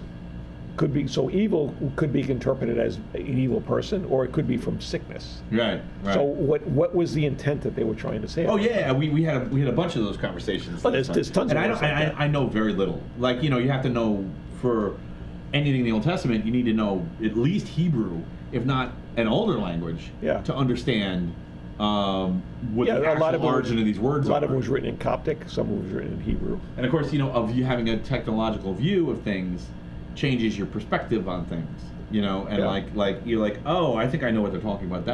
It's not what the translation says, it's something else. So there's a lot of, and you know, Hebrew is like famous for having like words that mean 5 things. And then whoever was translating it and like, you know, with 2 goats and a sheep nearby in a mud hut said, okay, all I know that would possibly fit here is apple. But it's not apple. There's even some of the stuff where they looked at it and they're rereading the text. And it's like, they're talking about... Delivery from evil. Sorry. Go ahead. Keep the comments coming. This is awesome. The comments are good So today. they reread the text, and they realize that they're talking about equipment. They're not talking about some concept. Like, I think it was like when the Jews are in the desert for 40 years, and they're eating the manna. Mm-hmm. Well, it was like, they did a lot of research, and it was like, they had a machine that made food for them, and the reason why they didn't do anything on Saturday, which was the Sabbath, is because that's when they cleaned the machine out. So they didn't have any food that day, so they all fasted, and they got the machine working again, and someday they started eating again. That's one of the interpretations. Right. So it was like, this was a real machine. I did not hear that interpretation before, and I like it a lot. This was a real machine that they had, and when the machine broke, they came out of the desert 40 years later because they had to come out because the machine broke. They couldn't feed themselves anymore. Yeah, I mean that's one of the questions. Like that duration of time in the desert is one of the questions that people have. How the hell did they survive all that time? I mean, they weren't like it wasn't Matt. Well, they didn't. Talk a lot about of the reinterpretation of the stuff has been looking at it and say, well, let's look at it from a slightly different point of view. Yeah, I mean, if you look at I agree. I think most of the Old Testament, if you look at it from especially the older stuff like Genesis, you look at it from the point of view of like Star Wars, like a science fiction movie kind of. It reads completely differently. Yeah. Yeah. And well, they said, the idea that any sufficiently advanced technology is magic. And this is the thing that I was getting at with Paul, and kudos to him because he hadn't, because we're in tech, we think about this stuff a lot, and we're friends, so we're always kind of talking about this stuff. But like he never heard any of this before. He's like, yeah, I get it. Like the problem is how much of organized religion, but even get away from organized religion, spirituality depends on faith in faith itself. And when the whole thing reads like science fiction and not like a science story, like it's just technology's doing all this stuff, and technology's an alien, so God's an alien. It's just he's just using all his techs. It's like Q when Q came down to Earth and went, like the Star Trek reference, if you know what I'm talking about. Yep.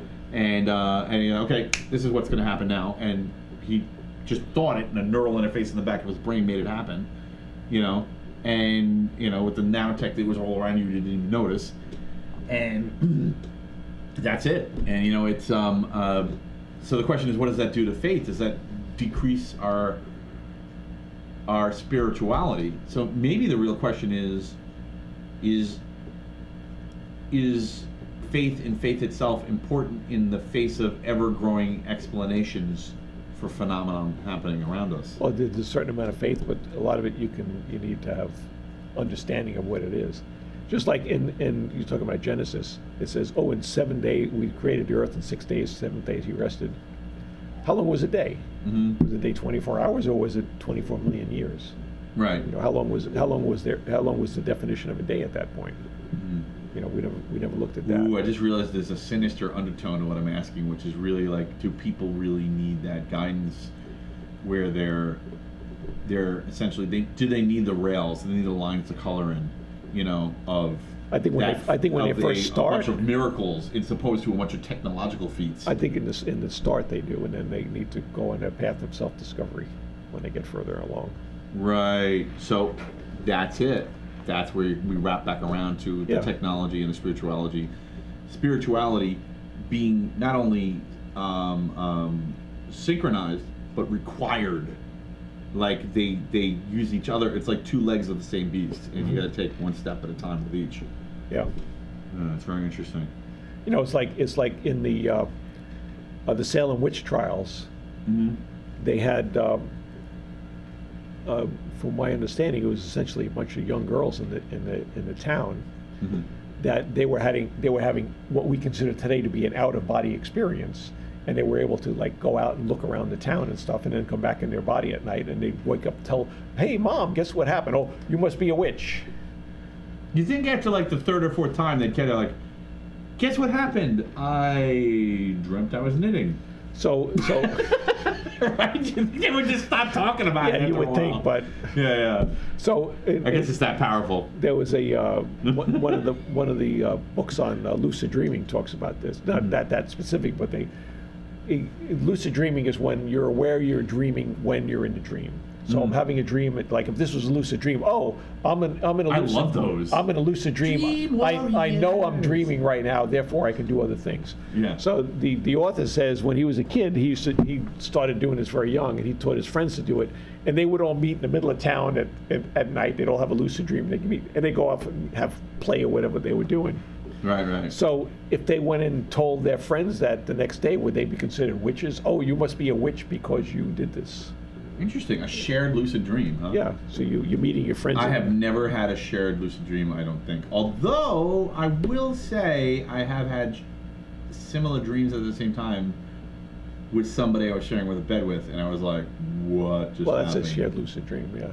Yeah. I mean, I've had definitely have lucid dreams. I've had dreams where I know But it's a gift when you get I start changing things. I'm like, ooh, what about this? Well, I start getting Bruce Almighty in there. I give a whole class on how to do control your dreams and how to do lucid dreaming.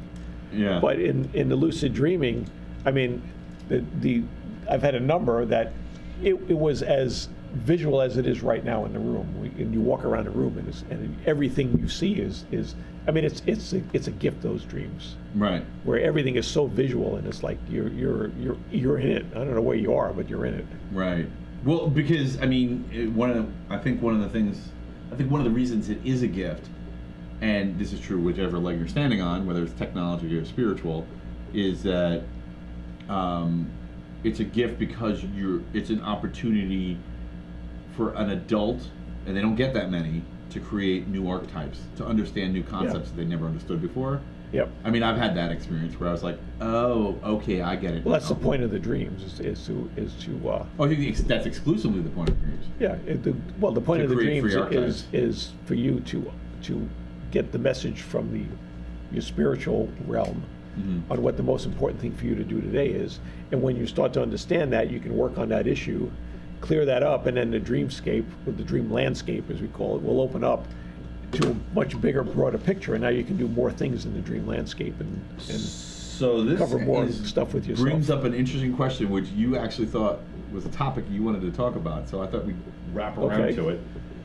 I was going to bring them up at the end, but now's the perfect time. You know, the absent-minded professor. So What is happening there? How is he able to get so far along technologically and be so backwards and lost spiritually? he's not backwards. What's happened is he's got into what's called the flow state. If you've read anything on flow, I highly recommend reading the book The Rise of Superman by Stephen Kotler. He talks about flow, and if you go to my website or if you go to my YouTube channel, there's a I don't know, about a 40-minute video on flow, and it describes all the flow stuff. And when you go into flow, what happens is you become very intensely focused on what you're working on, and time just falls away. You're not aware of time anymore. Oh, that happened to me yesterday. Okay, so you're in this flow state. That's the absent-minded professor state. He's working on the stuff. He's into it. And, oh, professor, you missed your kid's basketball thing, and it's like, oh, what? I did, because he's in the middle of this flow state, and everything else has been blocked out because he's so engrossed in what he's working on. And it happens to everybody. Jim Watson was probably in a flow state when he almost ran me over with his Volvo when I was working at Cold Spring Harbor Labs. Could have been. Yeah. I mean, there were quite a few of the absent-minded professors, and he was one of them. He would walk around like that. And the more, but then he'd sit down on a talk show like this, and he'd talk, and it would be like he'd bring up things that were unequivocally debatable and interesting and new directions, but sometimes people weren't ready for him. They get pissed at him. Like he was removed as the head of the lab because he said some controversial statements about the intelligence of the offspring compared to the parent. And I mean, it's really not that. I mean, we're just complimenting idiocracy. I mean, we know that IQ is at least partially genetic. It's partially genetic, and a lot of it's environmental also.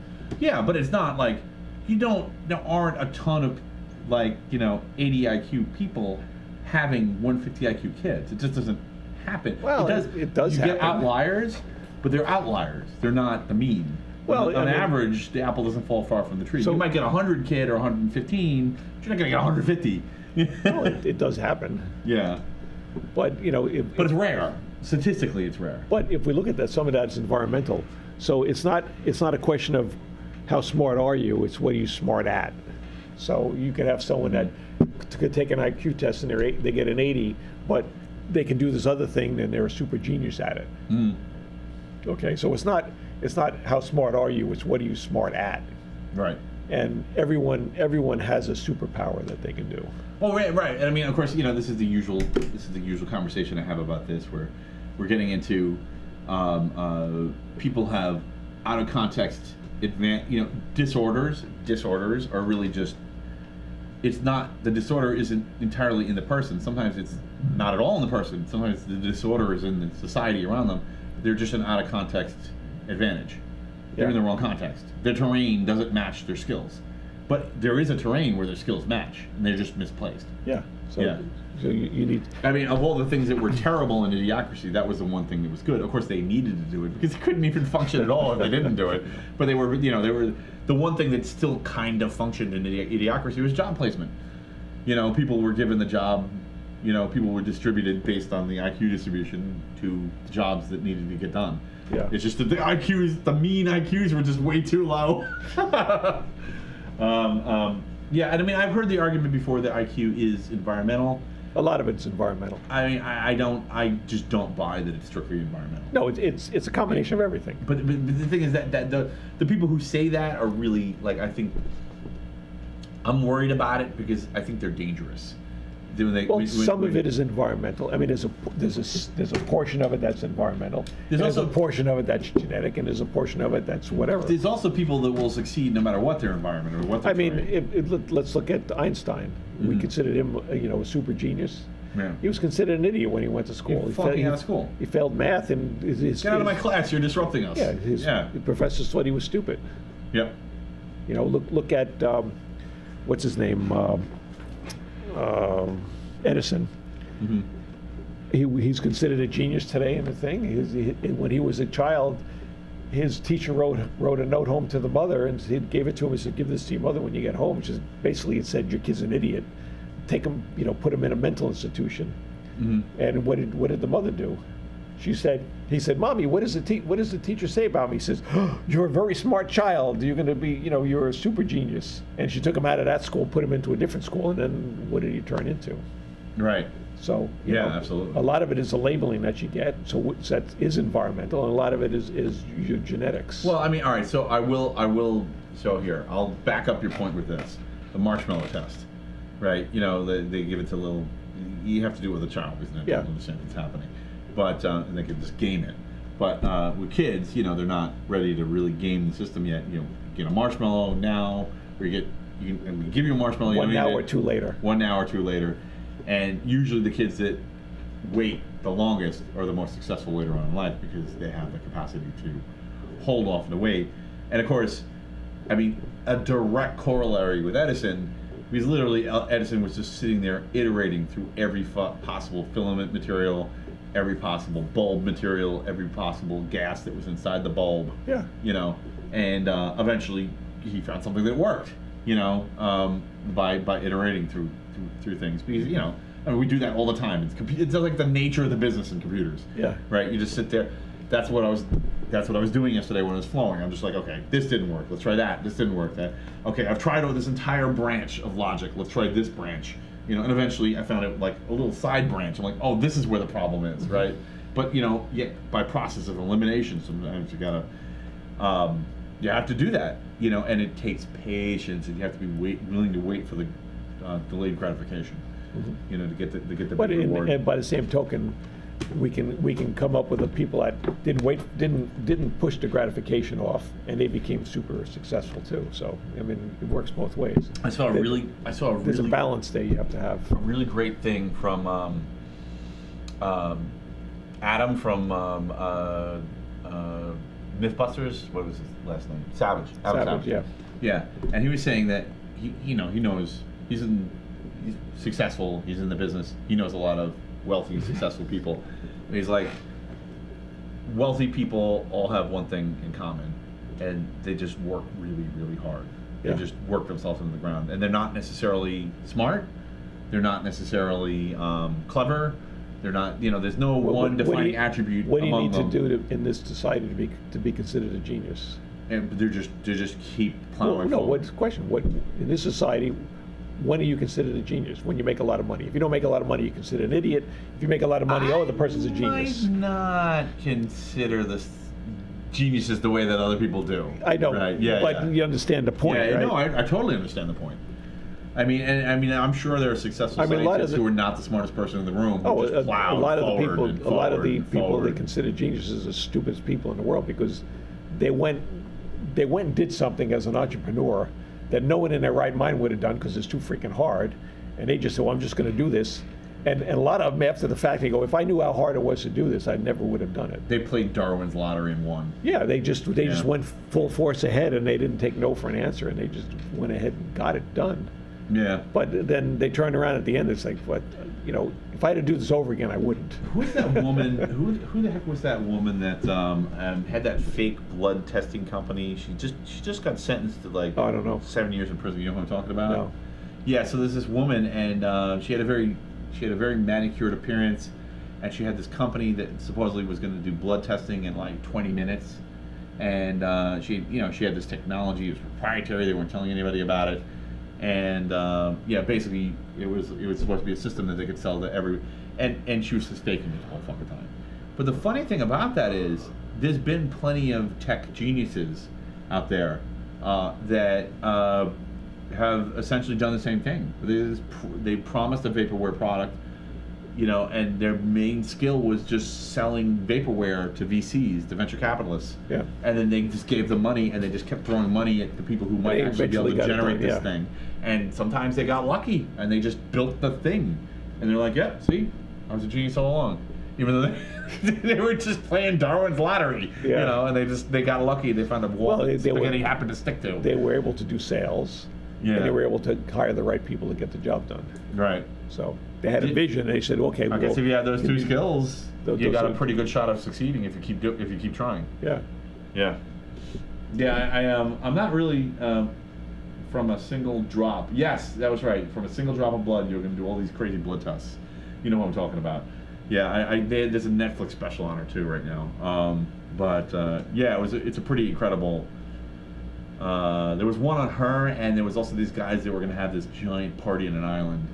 I heard about that one. Yeah, and then it never, like, it just, it turned out to just be some ratty island, and people were paying like $2,000 to stay in a I think it was like a lot more. I think it was more than that, right? It was like 20,000 or something. Oh yeah, it was a lot of something money. outrageous, and like they just overbooked it. Yeah, I forget and, what the concept was, but it was. People were starving, and like it was crazy. Like it was just like a humanitarian disaster.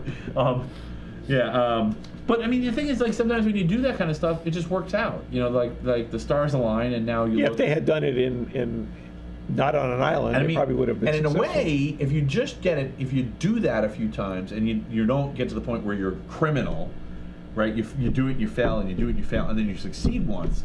Once you succeeded once, then you can just point people back at the time you succeeded and be like, well, you guys are fucking up. My employees are fucking up because I did this once. It was Fry Island.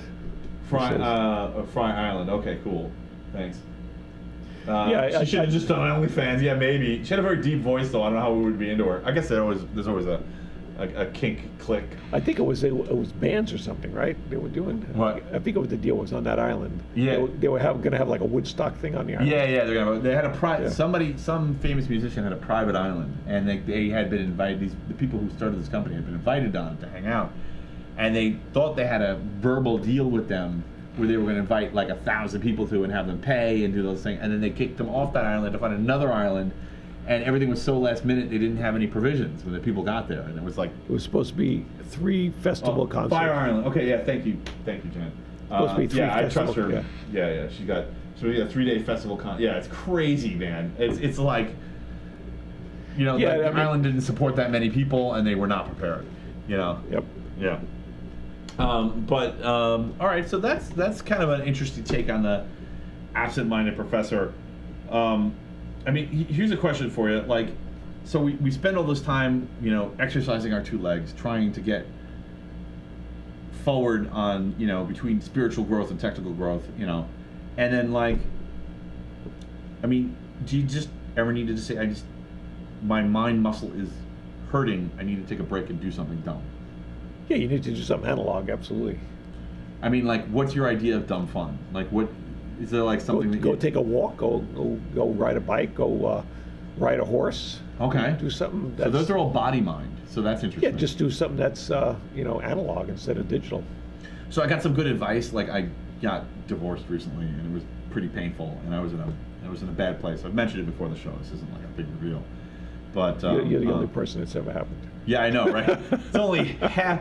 It's amazing how bad our society is set up to cope with someone who, A, got divorced, and B, wasn't a monster to deserve it. You know, people don't have any, people don't know what to do with you. They're like, they're almost terrified of you. It's bizarre. Anyway. Yeah. So it was extremely painful, and I got some good advice, which was to, you know, I had seen you gave me some good advice about splitting the difference and handling hostage negotiations. That was helpful, and that set me up. And so if anyone's interested, read Chris Voss's book, Never Split the Difference, is what we're talking about. Oh, okay, cool. So Never Split the Difference, and interesting side effect, if you order that book, you'll get a few letters from hostage negotiation unions. I've never gotten any of those. Yeah, it's weird. They thought I was a hostage negotiator. So I started getting some really interesting mail after I ordered that book. I don't know who they sold me to, but it was, I wasn't mad. I was just like intrigued, like, send me a copy of those emails. I want to see them. Yeah, I'll find, I think it was snail. I might have shredded them snail mail, but like, I'll check, I'll see if I can find if any of them are left. But the idea is that you can't really split a person in half. So essentially, it just becomes an endurance race. Yeah. And so, but the thing is, like, while that wasn't 100% successful, it wasn't the most 100% successful negotiation. The thing it did is it buttressed me to get myself spiritually to a place where I was kind of safe from attack. Yeah. Right? Which, I don't know if that, there's a lot to that, but, and the thing that was good about that is then I turned around and went in my body mind. And what I mean by that is I exercised like a lunatic. So, and, you know, I lost 100 pounds and I'm in really good shape. And I'm trying to brag. Actually, what I'm saying is that, I mean, when I was under extreme emotional duress because everything in my life changed and I had no footing, I dialed it back to my body mind and to my physicality, and that was my dumb fun, and it saved me. So that matches up with what you're saying about dumb fun and being exercised. And I mean, obviously you need to stay healthy, right? You need to. Well, it's three things, right? You got to eat right, you got to have physical exercise, and then you got to have spiritual development, and it all works together. It's not like you can do one. You shouldn't really be doing just one without the other stuff. So this is something that happens sometimes to those absent-minded professors. They're not necessarily worrying about their physicality. You know, they're either sticks or they're overweight, and they're walking around and bumping into things because their mind is aloof. Like, there's plenty of them that are in shape, but there's plenty of them that aren't. Well, a lot of them don't understand exclusive. what state of mind they're in. Mm-hmm. So they just know they're in this intense state. They don't understand the whole process. Like, I can feel when I'm going into a flow state, I can feel it. And the problem that I always have is I'll have I have a conference call in 20 minutes. I'll go, oh, well, let me just work on this for 20 minutes. And then 2 hours have gone by. Shit, now I missed the call. Because I entered this flow state, and all of a sudden, I'm losing track of time. I'm not paying attention to time anymore. Right. And I think that's one of the things that maybe that's one of the things that's, I don't know this, but maybe this is one of the things that's happening in the tech world, where people are so focused on scheduling and using stuff like DevOps and Scrum to try to manage their time better, because they're in a flow state and they're not in any condition to manage their time. So they need little bells to go off and say, hey, stop doing that, switch to this. This requires your attention, and then you can go back to it when you're done. Yeah, well, the thing is, it's to pull you out. If lifeline. If you're not aware of the process and how to get back into it, sometimes it's hard to get back into it. The average person gets interrupted every 3 to 5 minutes, and if you haven't been trained to do this, it can take you 15 minutes to 30 minutes to get into a flow state. And if you're being interrupted every 3 minutes, it's almost impossible to get into that state. So one of the things I noticed, one of the benefits of being separated is that I think I was under a more emotional duress than I realized. Yeah. And now I'm I was always able to get to my flow state even when I was married, and it was easier earlier in the relationship. But towards the end of the relationship, it was getting very difficult. I was very distracted. I was constantly because I was either dealing with an upfront problem, or I was dealing with I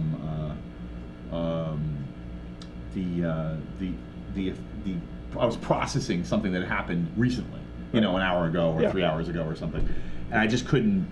And it was I couldn't get into it was stopping me from getting into a flow state. And now I'm really relieved, because now that's over, that process is over, I'm almost immediately snap back into it, and it's like, now I can see the problem. Yeah. It's like that. It's like the joke about the engineer and the guillotine. Now I see the problem. I can see what happened. Yeah. And how it was preventing me from being a good coder, from being good. But when you're in the thick of it, you can't see it. And the funny thing is, this is a really positive thing, both for me and the people that maybe I would be working with in whatever career. And it's like, there's no mechanism to recognize, the benefits of, people are like, oh, to be in a good relationship. Like, people have no mechanism to recognize that maybe your first choice of relationship, that maybe you picked as a kid, like the childhood sweetheart story, isn't right. Well, a lot of it's karmic. So you had things you needed to clear up with that person karmically, and now that it's cleared up, now you move on and do something else. Mm-hmm. So a lot of it is karmic. We don't realize that.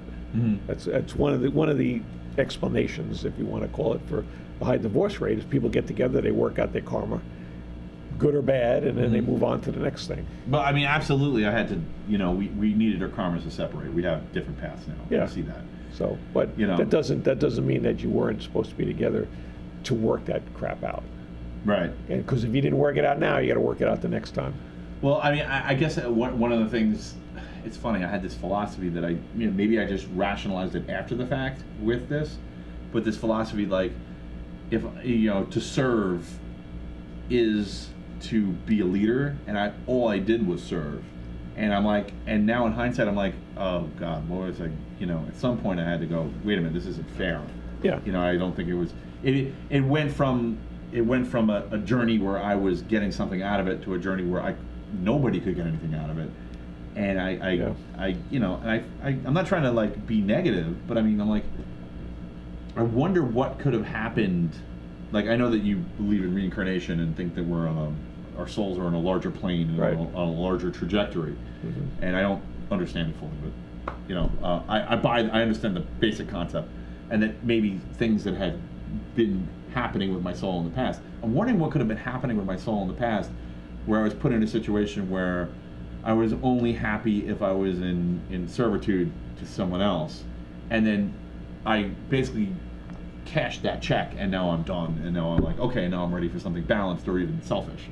It could have been, you know, it's hard to say. It could have been any number of things.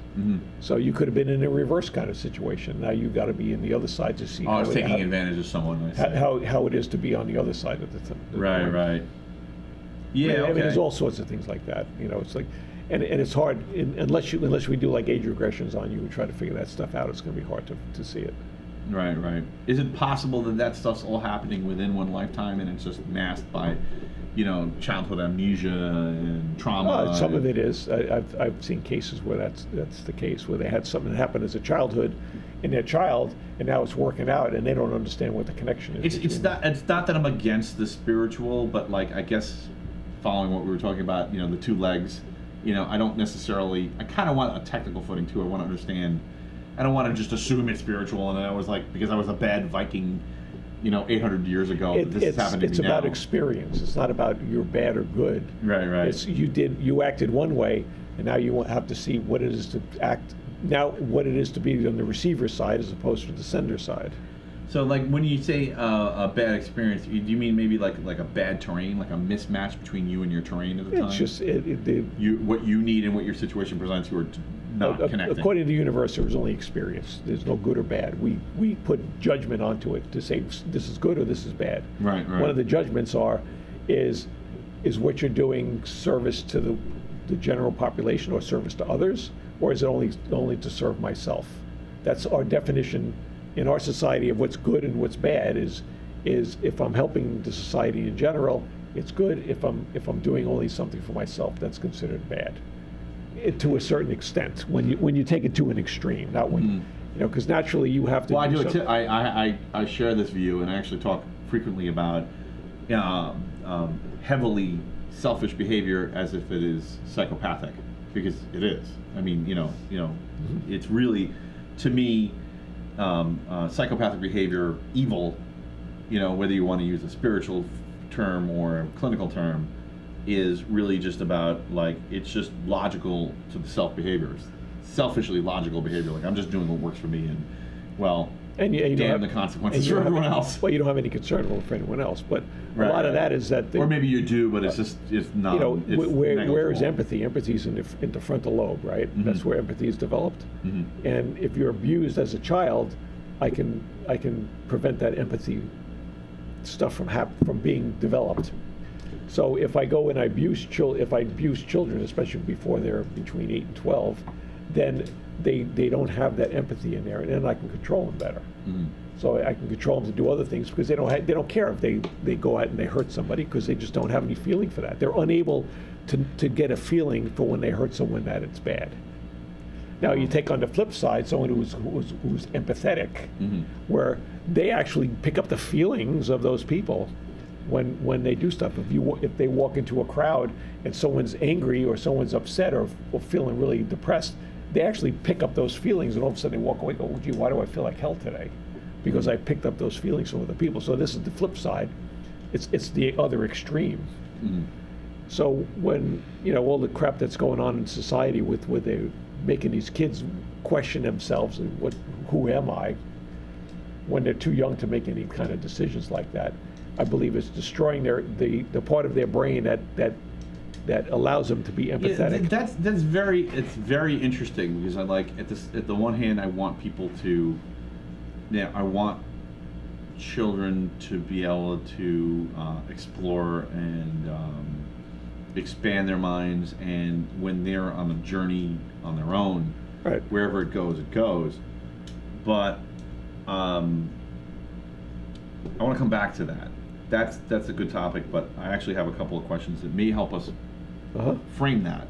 So one of the things you said, I noticed on Instagram, one of the things you postulated, and I don't know where this comes from, so maybe it's out of context, but is that, one second, put my glasses on, and put my artificial eyes on. Oh yeah, that to lead is to serve. So I have this idea that the lead is to serve. You know, this is Right. definitely my karmic journey up Yes. till a few years ago. And I still do that a lot, but I don't do it all the time. Sometimes like, no, that's not fair, fuck that.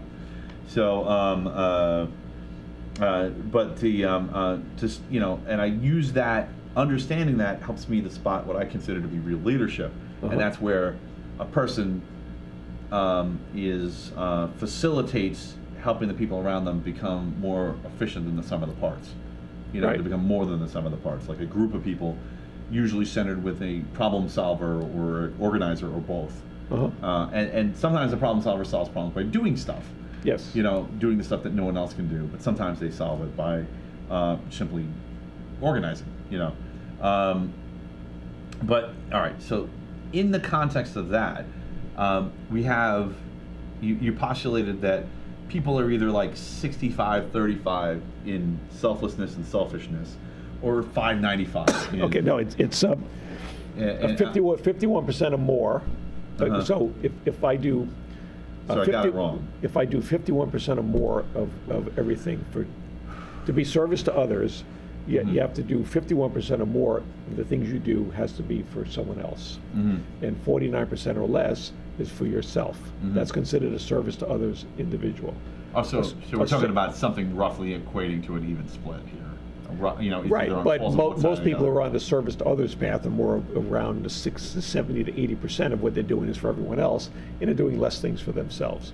Now, service to self is about 95% of what they do is for themselves, and less than 5% is what they do for other people. So what you're postulating here is that people are actually not creating a healthy balance, and the way that the split when they create an unhealthy balance is they have 70-30 or 5-95, and that's the way that people. It's kind of like an inverse distribution. Well, inverse bell curve, and the people who are really balanced in the center are rare. Well, no, I mean, service to others people, you know, who are out there, you know, being in service to more of the population, they're going to be higher than that area. But the people who are service themselves, like the Genghis Khans, and you know, is one person who comes to mind like that, and everything they're doing is for their own ego, for themselves. They don't care about you, don't care about anyone else. So, one of the things that we have to decide when we come in this incarnation on this planet is who do we want to be? Right. Or we want to be service to others or service to self. It's a choice we need to make. This is called third density. Third density runs about 24 to 27,000 years. I forget what the exact period is. And during that time, we have to make that choice. And we make the choice, and then we live our lives, and we start to show that we're actually doing that. We don't just make a choice. So if we're service to others, then we're going to make a choice. We're going to start to show in our lives how we're helping other people out, and we're caring more for others than we care for ourselves. We have kids, we nurture them, we nurture the society, we try to educate people, we do stuff. And we're doing that to be, you know, to help them out, not just for our own edifications. So we're not doing these things just to help our own ego. No, I totally get that selfless if I'm model. doing right, if I I'm doing understand this, how people could totally fall into the selfless model versus the selfish model, and one of the reasons that you could do that is because it's less decision making, right? The decision is always clear, right? And is what I'm doing working just for me, clearer, or is what I'm doing just working for the people around me and not for me? Yeah. And then it's easy, right? You just do the same thing. I'll always do the thing for the other people. Always do the thing for myself. Well, it's like just take this show for example. Well, what's the purpose of the show? How am I helping out myself? How am I helping out my family? How am I helping the community? How am I helping the world? These are all, you know, there's an aspect of this show that's helping other people out there. Right. And what's my focus? What am I looking to do? Right. So am I doing this only because, gee, I want to have my own ego, I want 1,000 likes on my show and whatnot, You heard him. 1,000 likes. Get to work. Yeah. Or am I doing this because I really want to help people out there? Right. And the 1,000 likes is the benefit of that, not the end goal of that. Right. Yeah. I mean, everybody wants 1,000 likes, right? You know, who doesn't want $1 million? But you know, right? So I don't think you get $1 million for 1,000 likes. You probably should. It's like this anyway. Oh, okay. No, you have to. Oh no, I'm not evil enough. There you go. There we go. I got it. Thank you. Thank you for clarifying that.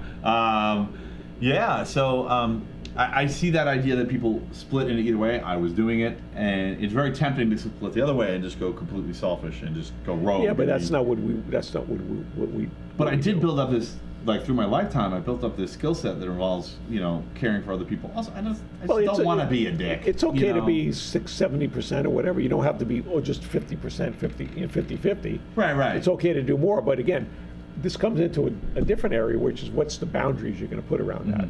Are you going to let people walk all over you because you're good-natured, or are you going to say, no, this is what I'm going to accept, and this is what I'm not going to accept? So I need those personal boundaries around me, because otherwise I just become a doormat for everyone around me. Oh, let's give it to Matt because he's a sucker. He'll do it for us. And then they take advantage of that. Well, you need to have a boundary of saying, this is what I'm willing to put out, and I'm not willing to take this other stuff. So I don't want you treating me like a doormat. And I want a certain amount of respect for that. So one of the things that's interesting is about that inverse bell curve model that I was describing, is that it's kind of like the keel of a boat, and of course, what's the point? It's the hull of a boat, and what's the point at which does the most work on the boat? It's the keel, right? The very center at the bottom. That's where that's what's keeping the boat going straight, right? You know, and giving the boat direction and structure as far as, you know, and just like every fish is designed like that too, right? So just like being the rudder of a boat, you know, it just focuses all that energy, and then you can turn the boat in whatever direction. So I think that those are the people that really make a difference in the world. And yes, there are very selfless reasons to do the show. I mean, I'm kind of terrified about how nobody seems to find a problem with voting machines. It just scares the shit out of me. I think voting machines should be open source. Yeah, they absolutely should. And so we can all see the code, and we can all see what they are. And they definitely should be public-private key pair. And they should be and verification. Well, we could easily make an open source voting machine for the software and for the hardware that everyone has to conform to. And people will be able to verify their votes from their living room. Yeah. You know, and there's ways to, and I understand there's always opportunities to muscle people, but maybe you could do something where you could just do the one shot. You know, I think it was in New York State, in one of the counties where they had 330,000 extra votes than the population of the county. How can that be? You have to invalidate that whole county's voting. Right. Yeah. So like the voting, and you know, this has become a partisan thing, but it's ridiculous because it's swung both ways. So I just don't like whatever. And anyone who's in office today has benefited from the illegal voting schemes. Yeah, I mean, and you have gerrymandering too. And you even have international gerrymandering, which I'm not going to get. You know, that's not why I did the show, but it's an interesting problem on its own. I think that's a solvable problem through conventional politics. You can get the other technological shit out of the way. If you want to do a search for Dr. Frank. But the problem that really let me just finish. Sure. Do a search for Dr. Frank, and he has documentation on every county in the country, and how every county in the country has an increase in voter registration right before the election, and then it disappears right after the elections. Every county, not just, you can't say, well, it's only in this county. Every county has problems with that. So Dr. Frank, you said? Dr. Frank, Dr. Douglas Frank, yeah. Okay. So that one scares the shit out of me, and everyone should be everyone should be worried about that. It worries me not just because the technology is haywire, because that can happen, but the people are haywire. They don't even recognize it's a problem or realize it's already the technology out there for a solution, and there has been for 20-something years. As long as there's been the internet, there's been open source. So, you know, you could say Linux was mature by, say, 2010. Why the hell are we not using open source voting machines past 2010? What is wrong with us? Yeah. You know? So that's the first thing. And the second one, of course, is, you know, everyone's always enveloped in, you know, end of times fantasies where the population drops by, 9/10 or 99%, and there's only a limited number of people, and we have all these resources available to us again. All the land you could ever want. That's what the evil group, the trying to Normal control people society do it are too. trying to We do do. it through Mad Max and through zombie movies, and we all are fascinated with this And idea. it's- Some of us want it, some of us don't. And that's programming on that subjective level. Perhaps, yeah. And I mean, I enjoy those movies, so maybe I'm programmed. Oh yeah, The thing I is- do. But again, look at it from someone who's trying to control society. This is the image I want you to have. I don't want you to have any other image other than the world's coming to an end here. Right. Okay. But the thing that really scares me is, and I've mentioned this. I think I might have mentioned this when I had you on last time. Is people do not understand nuclear power, and they don't understand that, there's 450 nuclear power plants all over the world, and if we go into some kind of societal collapse that's bad enough that, say, a large majority of the workers at nuke plants say, well, it's all over. Yeah, I'm they'll just just gonna go home and be with my implode. family. Yeah. They'll all blow. And if a tenth of those plants blow, the world is going to be irradiated for 100,000 years. Yeah. We'll be lucky if the cockroaches survive. And I mean, the risk of nuclear war isn't the bombs. It's easy. Just go underground and wait 2 weeks. It's the nuclear plants that will start popping off after. Yeah. That's what'll kill us. Literally the unprocessed raw plutonium dust from the Fukushima-style explosions all over the world, coating the landscape. We won't be able to grow food anymore. We'll all be living 10 years. Yeah. We'll be lucky if we get old enough. Humans will be lucky to survive because we'll be lucky to be able to get old enough to mate before we die. I don't know about you, but I was kind of an idiot when I was 13. So I don't have very high hopes for humanity if we can't live most of 100 years to learn the lessons of life so that we can be wise and make the world a better place. Yep. So that scares the fucking shit out of me, and nobody understand. People, really smart people, don't understand that the risk isn't really about the nuclear weapons. I mean, yeah, a nuclear winter does pose some risk, but it's a solvable problem. The problem is fucking raw unburnt plutonium atoms floating through the atmosphere and in the water. We're dead. We're dead if we let it get there. We cannot. And it's a solvable problem. We can just replace those plants with modern plants that will run themselves to a shutdown. We have the technology now. It's just basic physics. Yep. And we're not doing it. And it's because it's democracy is. So that's what drives me to do the show. Because explaining things like that, getting people in here to listen to this and go, oh yeah, I can see a technology, and telling them that, and listen to this. This is going to kill you. Well, what happens in a democracy? They don't want to address it until after it's an issue, and then they'll go, "Well, how could you have let this happen?" Well, because some idiot just like you sat up there and said, "Who gives a shit?" Right. So it's the extremely high impact, low risk, but extremely high impact cases where it's probably not going to happen. But if it happens, we're fucking dead. It's like another one's the terrorist attack using a particular model, or even worse, a make of a car to shut down an entire city. I mean, all I have to do is just hack into the telematic systems of a make of a car, pick the one that the police like the most, because that'll be all the emergency vehicles that go down, and just paralyze a city. By the time they tow all the cars, there'll be 50,000 people dead. Yep. I mean, that's all you have to do. And no one is talking about it because nobody wants to hack one car, because then you're a murderer. But if you hack 50,000 cars, you're a conqueror, and lots of people want to do that.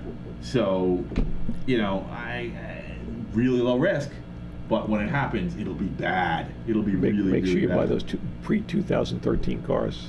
Yeah, exactly. The pre-CAN bus cars, people. That's what she wants to get. She wants I want to get a Mercedes, but it's got to be one of the older ones. Right. So those are the. It's kind of cool because I got to. Thanks for the setup there. I tried to volley it as well as I could, but those are examples of the kinds of reasons I want to run this show, and I want to get more viewership, and I want to have 1,000 likes or 1 million views, so that 1 million people see this and go, "Oh my God." The technocracy is completely out of control, and the disconnect between the misunderstanding of risk and the disconnect between technology and spirituality, which is as an avenue to ethics. Yeah. Holy cow, we're dead. And the singularity is not a risk yet, but it will be. I'm not worried about that one yet. I think that's going to be not on my watch. But the thing that's crazy about not on my watch is the nuclear power plant problem, we've had the designs for Type 3 reactors since the 70s. Yeah. We've been building them since the 80s. So from the 80s till now, what is that, 35 fucking years?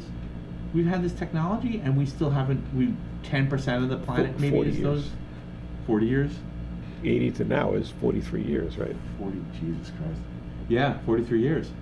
We've had this technology for 43 fucking years, and we can't, and 10% of the nuke plants are Type 3 and Type 4. Yeah. What is wrong with us? Well, if you And it's all NIMBY and, panicked, they hear nuclear and they they run around in all directions. if you have a screaming. government installation, you can in one of the government catalogs, you can go find a nuclear generator that's probably half the size of this room. Mm-hmm. You order it, comes, runs itself. You plug your stuff in, and now you're good to go. Yeah, That's what I they saw use that. in all of the military plants. Yeah, because they're passively driven and they're It just runs itself. It's so much safer now than it Yeah. used to be. But we're running these old designs that are unsafe because nobody's willing to sign off on the update. Yeah, it's bond. These are the politics of this expensive building the old plants. We have a good comment. Jennifer says, I find that people who have experienced trauma or abuse as a child are actually more empathetic. So this is... In some cases, but in not all cases. Well, actually, I want to say something really negative about this. They may be, but it may be for the worst possible reason.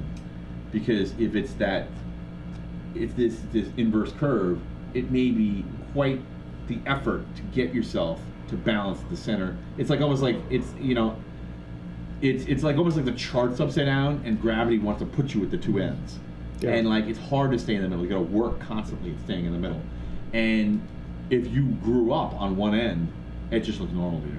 Yeah. And if you grew up on the receiving, on the serving end of an abusive relationship, you don't know anything else. And I mean, and it's crazy to think.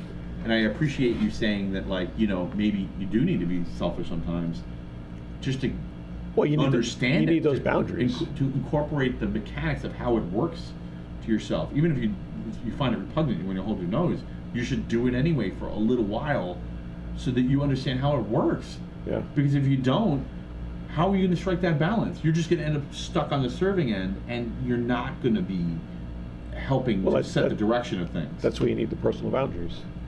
Yeah. A lot of us on the service to others path don't make these boundaries, and then we're stepped all over. And we need to go and make sure we put those boundaries in, so we know, hey, you're going too far with that. I don't want to be taken advantage of. By the way, I'm so sorry about the air conditioning here. It's blowing now and it feels great, but it was getting a little hot. So if it gets hot again and I don't know, I'm very tolerant of heat. I don't notice it. That's Let me know fine. when I'll open the door or something. That's The fine. office building is very well cooled, but when we're in here and our brains are cooking, we seem to heat the room up. It's too small a room for the brains that are in it. Okay, so I think that. So all right, so we went to the place of the absent-minded professor, and then we came back around to this the split, the inverse curve. So let's go back around to the idea of children making their own decisions as far as let's say sexual identity and sexual exploration. I think, well, part of the problem that I see is that they're being coerced. So when you're a kid, oh, I want to be part of the group. Let's go. It's like you take. When I was going to college, I had friends that were like, oh, hey, we did a demonstration this weekend, and we all got arrested. And look, here's the handcuffs we got. And isn't this cool? What were you demonstrating about? Oh, I don't know. So to them, it's a party. They didn't care about what they were demonstrating about. They were going there because, oh, it's a party. Let's all go and we can go do this and we'll have this experience and it'll be great. I've been to a protest where I had the same experience. I've been to protests where I was more like, okay, I see what they're doing, and I've been to some protests that I'm like, what is the point of this? Nobody knows what they're trying to do. It's a party. It's a party. And then you take these. Some of them are definitely parties. You take the kids out there and then everyone wants to be different. So, oh, you can do this. Oh, I'm going to be different. Oh, I'm going to, if you take any group that I'm says have a wilder costume than you are. Take any group that wants to be different, and you look at them, and the whole group, everyone looks the same. Take bikers, take any group that you look at, as much as they want to be different, when you put them together, they all look the same. Right, right. So, they all want to be part of a group because we're tribal based, right? We all want to be part of the tribe because if we get kicked out of the tribe, get over it, but yeah. if we get kicked out of the tribe, we die from our genetic memory. So we all need to be part of that tribe, or else we know we're going to die as an individual. Right. So we all want to go along with it. Right. It's a very old-fashioned way of thinking, and It isn't based in reality anymore. Subliminal, it's subconscious. Yeah, no. But we all want to be part of something. It's instinctive. I mean, it's so it's dead for the same reason that race is dead. And I mean, like, I don't want to like let's just hop on every explosive topic at once. But I've long this sounds like it's going to be controversial, but I really think it isn't. And I think race is, I think the last. I think Hitler was a societal level extinction burst on race, where people were just like, they were just like, oh well, race is the solution, because it was a solution to the problem of people living in the same area. So the reason that people looked alike, the reason that there are races, is because people were breeding with the same people over and over and over, generation after generation after generation. And the reason that was true was they literally physically couldn't move from that space without great expense and great risk. So people just stayed put. Northern Europeans stayed in Northern Europe, except when they were raiding the South. But the rest of the time they were in the North, right? Like people who were in Southeast Asia stayed in Southeast Asia. They didn't go anywhere. Yeah. You get exceptions like Genghis Khan riding across all of Asia, and that's one of the reasons that there's so many people in that region that look like him, that actually look like him, because they're offspring at one level or another of his. Right. But like, that's the reason you get racist. People don't move around, and that died with the railroad. I mean, it's over. When we started building railroads, now you could argue, okay, well, railroads are terrestrial, and that only works within a continent, and that only blends the races within a particular continent. But then, they could still not anymore. You're just creating a new racial zone. So okay, fine. But when it really died was with the Wright brothers. When we started getting trans-oceanic flight, it was fucking over. Race died that day when we crossed the Atlantic, right? Because like as soon as they started building commercial planes, you could just buy a ticket, go on a plane, and fly across the ocean. Now you have one man. Let's not make it a woman, because a woman has to. It's a 9-month commitment at the least for a woman, but for a man can literally impregnate 5, 10, 15, 20 women in a week in different continents. Race is dead, and it's not a coincidence that flight was invented and then we had this extinction burst in Europe, in war in Europe, that was based largely on the idea of race, and also in Japan too, in Asia. That was the same thing there too. This idea that my tribe's better than your tribe, because it was the last gasp of it. It was over, and everybody who's been completely fixated on race since then is in La La Land. They're literally, they don't know the early 1900s happened. And so, and that tribalism that makes people want to dress the same, let's go to a protest and all act like each other, is part of the same insanity. And I mean, I'm not anti-culture, but at the same, culture needs to serve functions, right, to be useful. Just like religions gain popularity because they tell truths that aren't easily explained.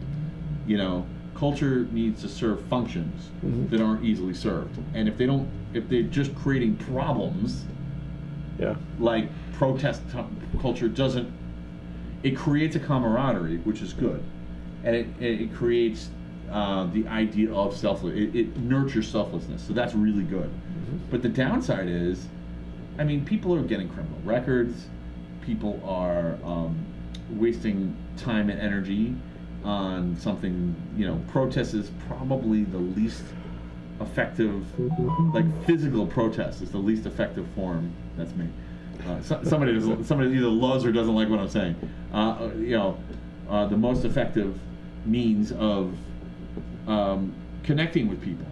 Like boycott's more effective, voting is more effective, Yeah. war is more effective.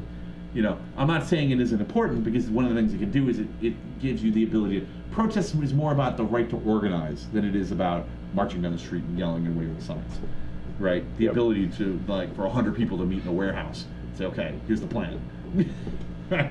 That's what it's really about. It's just, in that case, they're doing it very vocally and publicly, like, by the way, we exist. And that's good. I mean, there's good things too, but yeah, there's some downsides, and putting culture ahead of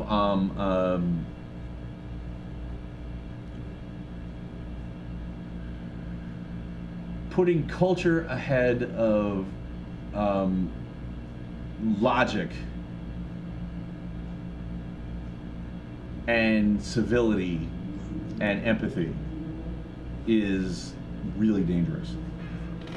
And this is why, in general, I have a problem with cultural Marxism and the idea that people, that culture is sacrosanct, that a culture is sacrosanct, because there's also, at any given time in any given place, and it's always in flux now, ever since the introduction of the airplane, because the population's always in flux. Yeah. There's always a common culture, and in the United States cornered that in the melting pot. We have a melting. We still have a melting. Now there's melting pots all over the world, but we've been doing this already. We should be better, not worse at this. So that, to me, is evidence of interference, of puppeteering, of manipulating. Yeah, absolutely. That the melting pot isn't prioritized.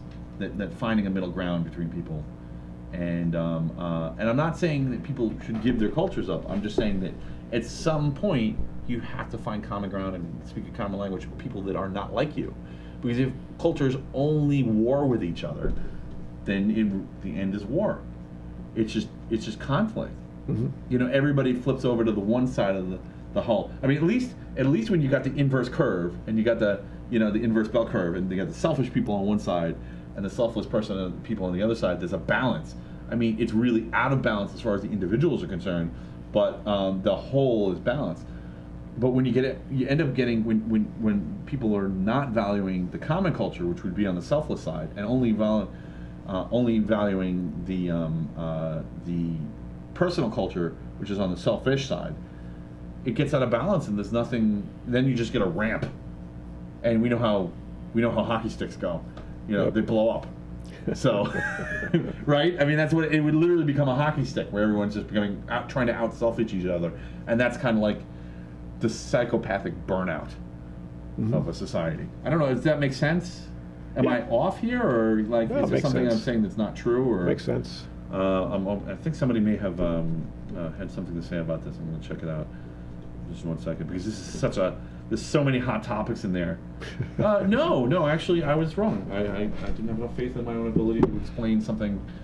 So that's the first problem: is a society ready to hockey stick into selfishness, and by putting like some kind of crazy protest culture ahead of the society as a whole. The other one is children can't consent. So they can't make they can't make radical or irreversible changes in their life. No, because without the ability to consent. It's immoral to do that. And so I'm not saying they can't make choices for themselves. I'm saying they shouldn't be making irreversible. Well, the brain isn't fully formed till about 25 anyway. So. Right. Well, you can argue at what point do you want to say? You can argue about the age of consent. You could say it's, I'm not saying it is, but you could say it's 13. You could say it's 18. You could say it's 25. You could say it's when you can be president at 38. I mean, we're talking about if I look at a person's brain, and their brain isn't fully formed till about 25. Right. But whatever that age is, that's the point where, okay, this person can make fully formed decisions that will impact the rest of their life. Yeah. And at that point, they should be able to do whatever. To themselves. At that point, but I mean, how much influence do you... But we're not even having that conversation about this. And so that's a second leg of this. That's a second problem with this, and that scares me. And the third problem that really scares me about this is that I think that a lack of a sexual context, sexuality, and a sexual context hinders our ability to create free archetypes. Right. And I'm not saying you can't create good free archetypes with in tandem, but I'm saying it slows.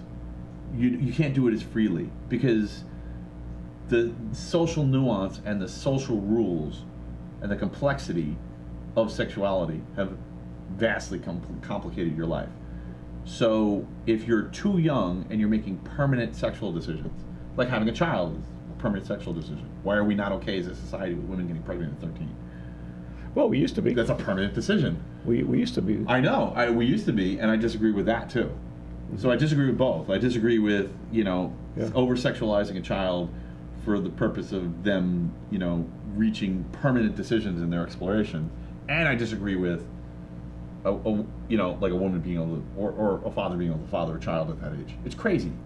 Because these are permanent decisions. They're permanent blemishes on your, the old liberal argument, which was very prominent in the 80s and the early 90s about being able to afford a child, were valid. I mean, they weren't always as, they, of course they were mischaracterized sometimes. But yeah, it's valid. It impoverishes you to have a child at a very young age. I get, that's the liberal birth control argument. There is some validity to it. Yeah. So for the same reason that we shouldn't be letting children change their bodies in a permanent way, is the same reason that children should be allowed to have access to birth control, because it's better than the alternative, which is unwanted pregnancies at a very young age and life-destroying events. Life-destroying events are the problem. The point of being a parent, a good parent, and caring for your kids, is to introduce your kids into successively more and more dangerous interactions without doing permanent damage, to teach them the lessons of life without doing permanent damage until they're of an age where they are on their own, but hopefully they won't make any of those really destructive decisions. I mean, why do we not know this as a society? I mean, I'm worried. I mean, I understand that There's people trying to control the society, and they don't want you to know that. Right. So this is another. It's less worrisome than the nuclear power problem, and honestly the voting problem. But it's up there. Yeah, I see why you made the comparison. It's problematic, and I don't know if we're mature enough as a society to even have this discussion. And I mean, I understand physiologically why adults want children to have this option, because if in the case where somebody was absolutely sure they were going to have it, they were going to change their gender, as an example, like their physical gender. They can't change their cells, but they're going to change the attributes of their body. The result is going to be better if they start younger. I understand that the aspect of it, but they're not, unless you can put their brain in a jar and age them 5 years so they can make better decisions about themselves. I mean, if such a thing existed. So Jennifer says that no one should be able to go to college till 25 if they can't make permanent decisions. A $250,000 she's arguing with you, decision 25 can impact consent your age. entire life. Yeah.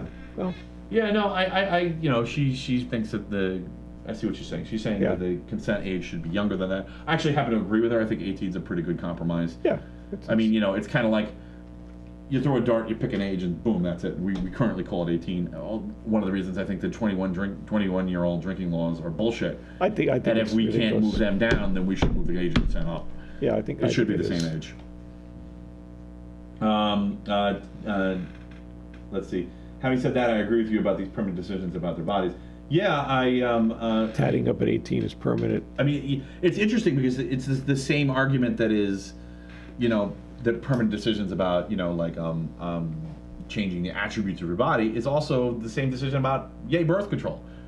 She's saying the same thing about tattoos then. Yeah, and tattoos. Yeah, tatting up at 18 is permanent as well, and yes, legal, and 18-year-olds with the hats on their face. Agreed. And I think that I think that's a great example if you go by old societal mores, but I think societal mores are changing on that. Tattoos on the face are shocking, but at the same time, I think we're learning to just not give a damn. Like it's going to impact their ability to work. You know, it's going to impact people's ability. You know, people, they might view someone with specific views on specific tattoos on their face, like detailed tattoos, like words or slogans or things like that, as being like a criminal. Uh-huh. Although I think maybe tattoos on the face of the designs, like tribal art, like the Polynesians do as part of their culture, since we're talking about culture, would be more accepted. Although I would bet that a lot of them are probably just imitating Mike Tyson or something. But you know, but you know, Mike Tyson gets a tattoo on his face. He's the scariest boxer in the world, right? You know, I mean, like he was the undisputed king for 20 years. You know, you get to do that. You know, nobody's gonna not hire him because of that. If anything, he just increased his brand. But like, you know, an 18-year-old may not be looking at a job after they do that, and that's so. I mean, you know, I could. They got to wear makeup I think every day. 25 is a little high. I see your argument.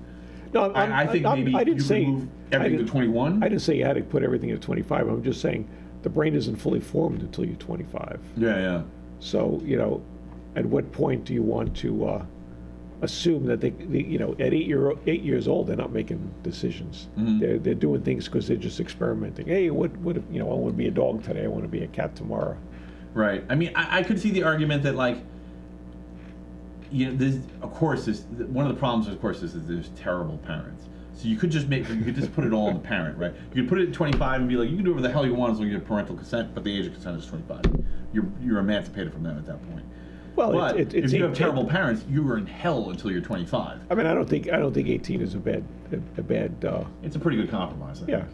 But it should be 18 for everything. And I understand, like, oh, well, some things are more dangerous than others. But you know, driving is more dangerous to other people than it is to the person drinking. If you understand that your attitudes and everything isn't fully formed till you're 25 or mid-20s, then maybe you'll make different decisions. You'll say, okay, well, maybe I won't make that permanent life-changing decision at 20. I'll wait till I'm a little older and see if I really want to do that. Right. And yeah, I mean, I agree. And I mean, so it'd be nice if you knew you had a sane guardian, a sane mentor.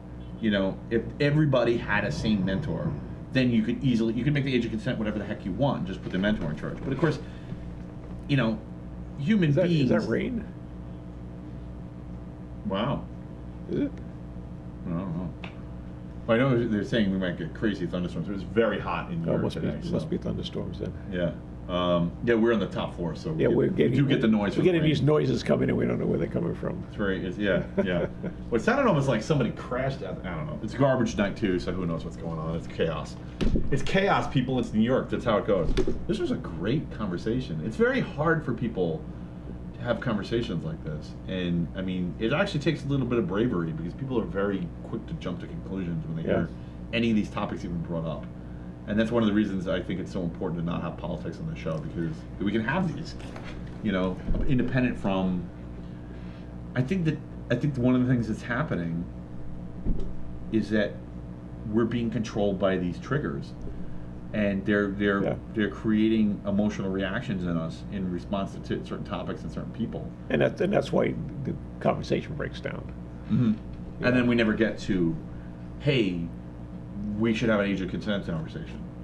You know, I mean, I could buy the argument that it could be 13. I could buy it. I don't think so, but I could buy the argument. There was a time in which people didn't live past 20, so in that in that world, yeah, it better be 13 because you gotta get started if you want your kids to live. You know, I can have a conversation with someone and I can understand their point of view. That doesn't mean I agree with that point of view. Right. A lot of people don't think they can do that today. That's part of the problem. Yeah. It's there's no. Well, I think one of the reasons is because the framework is damaged. There's touched. The thing is, people think they're cornerstones, but they're not. They're just touchstones. But people treat touchstones in conversation like they're cornerstones. Yeah. They touch a corner, what they think is a cornerstone, and they can't get past it. because they think they can't build a foundation for their argument without it. Okay, sorry, I thought maybe I had an argument here. Okay, so let's get on to something a little more silly and fun. Well, I wanted to talk to you about music, but I don't necessarily want to keep you. Well, how long are you willing to stay today? I mean, how long Whatever. do you want to go? We got some time. Would you want to go? Do you want to go serious, or do you want to go a little more lighthearted? Whatever you want to do. Okay. I think I'm going to skip this one because we've already gotten a really heavy topic, even though you've proven that you can do it. All right. I'm going to ask you to be my teacher a little bit here. So I noticed one of the things that you're talking very much about spirituality on your Instagram site. Right. So, and I've heard different explanations for this, and I'm still not satisfied. I don't get it. I really like your comparison of chakras to Maslow's hierarchy. Right. But I don't even really understand A, what chakras are, or B, what their etymology is. What religions what faiths do they come from? Well, they don't. They're part of the body. Right. Okay. So where's the origin of this knowledge? I guess that's what I want to know. Whatever you want to know. Comes back from, I guess, the early yogi days. Okay. So It's yogis, that's specifically where chakras come from. Well, that's where the there isn't any other source other than Maslow, apparently. There's a lot of different sources for. Okay. I mean, the Chinese have the energy centers in the body. The yogis have energy centers in the body. It's part of the whole body. Right. So what we have is we have all these energy centers in our body. The chakras are these 7 main energy centers. Mm-hmm. Okay, and they start at the root, and there's 7 of them. So you have the root, the spleen, the navel, the heart, the throat, the brow chakra, and the crown chakra. Okay. And they're energy centers that go up. If you study Chinese medicine, they use acupuncture to relieve energy blocks in the body, and you can experiment with this yourself as you get certain health issues or physical issues. You can analyze what the issue is, and then you can find the corresponding chakra that develops that associated with that. Start to work on it, and then you can redistribute the energy. If you study any, so if you have an issue, the chakra would be almost like the interface, the energy interface center with that issue. Yeah, the theory is that if you have something wrong It's with a component. if you have something wrong with a part of your body, it's an energy block in that area. Energy block, like the So energy the energy flow is of stuck. your body. Yeah, the energy is stuck. So you need to release that. It's like having a water pipe that's clogged. Great. So there's a water pipe. So how is the water flowing? Is it just like our circulatory system? What is the flow? It's an energy system that sits on top of everything else. Is it just rotating No, constantly? you have all these energy, just like you have the blood flowing through your body. Right, that's The what I mean. energy flows through your body too. So, But if you study Qigong, for example, Qigong works on energy centers, and they do certain exercises to balance out the energy and to make it go. so does it flow between the chakra points, or does it flow throughout the body? It goes throughout the body, yeah. Okay. So the energy comes into the root chakra and travels up. Well, it comes into the root. It can come into the root and then travels up the body. So you're just like walking down the street, and you get some energy up your butt, and your chakra's like, well, you power up. You want to be able to control it. If you study Tai Chi, for example, Yeah. that's all working with the energy center. So all the movements that they do, like they do the ball movement, and they do the whatever they do, is all to See, I like this body mind stuff because I can relate to this. It's getting the energy to flow up. So Right. as you get the shock, as you able to increase the energy in your body, Yeah. then the chakras will open up, and metaphysically, if you're looking at them in a meditative state, they'll look like they're spinning because the petals they look like they have all petals on them. So you start out with 4 petals in the root chakra, and you go up to 900 and something petals in the crown chakra. Okay. So as you look at these, they look like they're flowing. And then most of the ancient religions all focused on this stuff. So you have the Chinese, there's a bunch of Chinese philosophies that focus on that. There's the Hindu philosophies, there's the yogi philosophies, which is an offshoot of the Hindus and stuff, where all that knowledge came from. And they got this knowledge from being in a meditative state. And they would go to a meditative state, see the energy flowing in the body. We call it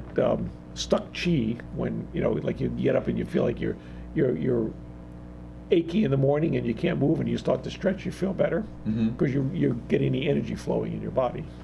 So is it because you were asleep, or is it because you were asleep in a bad position? Oh, it's just because you need to stimulate the energy and get it flowing again.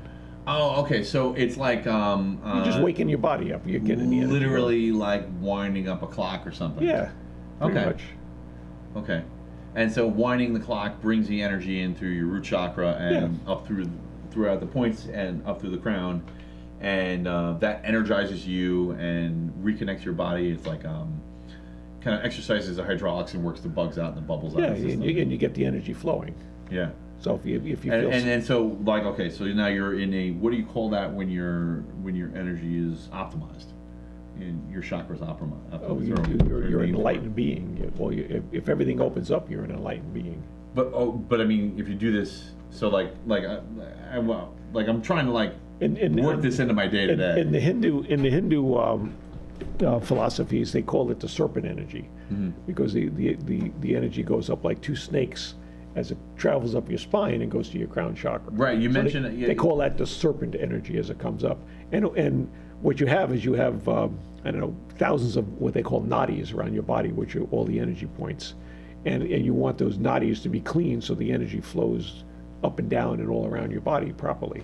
Okay. So you'd be in more health. Oh, so I see. So it's not necessarily a system where you can just visualize energy going boop and shooting like a cannon out of your top of your head. It's these energy, these the energy chakra is points flowing all around you. Just interact like with each other in ways that you don't necessarily, like it involuntarily happens. You're not controlling them directly necessarily. Yeah. Well, you can control some of it, but a lot of it, the energy is flowing around your body even now. Right. So it's almost like a pinched nerve when one of your, like a physiological comparison would be a pinched nerve. Pinched nerve would be a blocked energy. Oh, okay. So it actually is a one-to-one energy to physical correlation. Yeah, and then there's certain energy points where if you go in there and you follow and they've actually done this in some of the studies where they injected something in one of the points, and they were the Chinese medicines and the Hindu medicines and all the other philosophies that all understand this and how the energy flows in your body. Okay. So you're enlightened if your energy flow is optimized. So no, you have to be enlightened to be. You need to do meditation. You do other work. Enlightened is a prerequisite. Just because the energy is flowing doesn't mean you're enlightened. You can still. Let's say I don't know. Let's just put an arbitrary number on it. Like let's say your energy flow is like I'm not that. I haven't worked on my chakra at all, so my energy flow is a maximum of 50%. Just to put some whatever. It depends on you as an individual. At the moment, right? Like if I was fully enlightened, it'd be 100%. But right now I'm not. Well, so it's 50%. Yeah, I guess. But when I wake up in the morning, it's like 25%, right? Because I'm a mess. I know what you mean. Like when I wake up in the morning, I'm like, what the hell, man? I'm 180. Yeah. But when then you feel better. You stretch out and the energy starts flowing again. So it's right. So like for me, my optimized state would be 50% at the moment. Of course, I want to do more. But what do you call it when you're at your current peak, like your near-term peak, right, of optimization, of efficiency? Yeah. No. Okay. So that's not something that's normally meant. I don't know what you. You know what I mean? Like because you're a computer guy, you want to know like, okay, my my CPU is running at 50%, right? That's how I'm kind of looking at it. Like, it's not. They don't look at it like that. They look at it like you're just going for whatever your maximum. So, okay, I see. So they're just. You're comparing yourself to yourself. So each chakra in the body is related to certain functions. So the root chakra is your base, survival type stuff. As you get up, the heart chakra is more dealing with family, love, and those kind of things. Your solar plexus chakra, which is yellow, is dealing more with personal power. And expelling personal power. So we see that a lot in the society today because this is the level a lot of people are working at. They're trying to gain personal power and they don't understand what that is. Yeah. Well, they don't understand what that is, and then as they start to get over that, then they start to move up where they start to be of service to people, and they start to, I want to be more family relations. I want my heart to open up, right, and be at one with other people as opposed to just trying to subjugate everybody and power and mastery stuff. So you mentioned that you think that we're leaving a great age now. We're at the at the point where We're entering the age of Aquarius, so to speak. Well, we did that a few years ago, but yeah, we're evolving from what's called a third density being, which is working on the third chakra, going up to a fourth density being. So we're learning to open up our heart chakras. Right. Okay, and to learn, what does all that mean? And the point of the third density is to make that choice that my service to others, service to self. And when we graduate into the fourth density, we'll go to whatever planet or wherever society we need to be where that we'll be able to do that. So if we service to others, then we'll go to an area where everyone is working on that. If we're service to self, we'll go to some other area, some other planet or whatever, where everyone's working on that. And we're going through this transition period right now.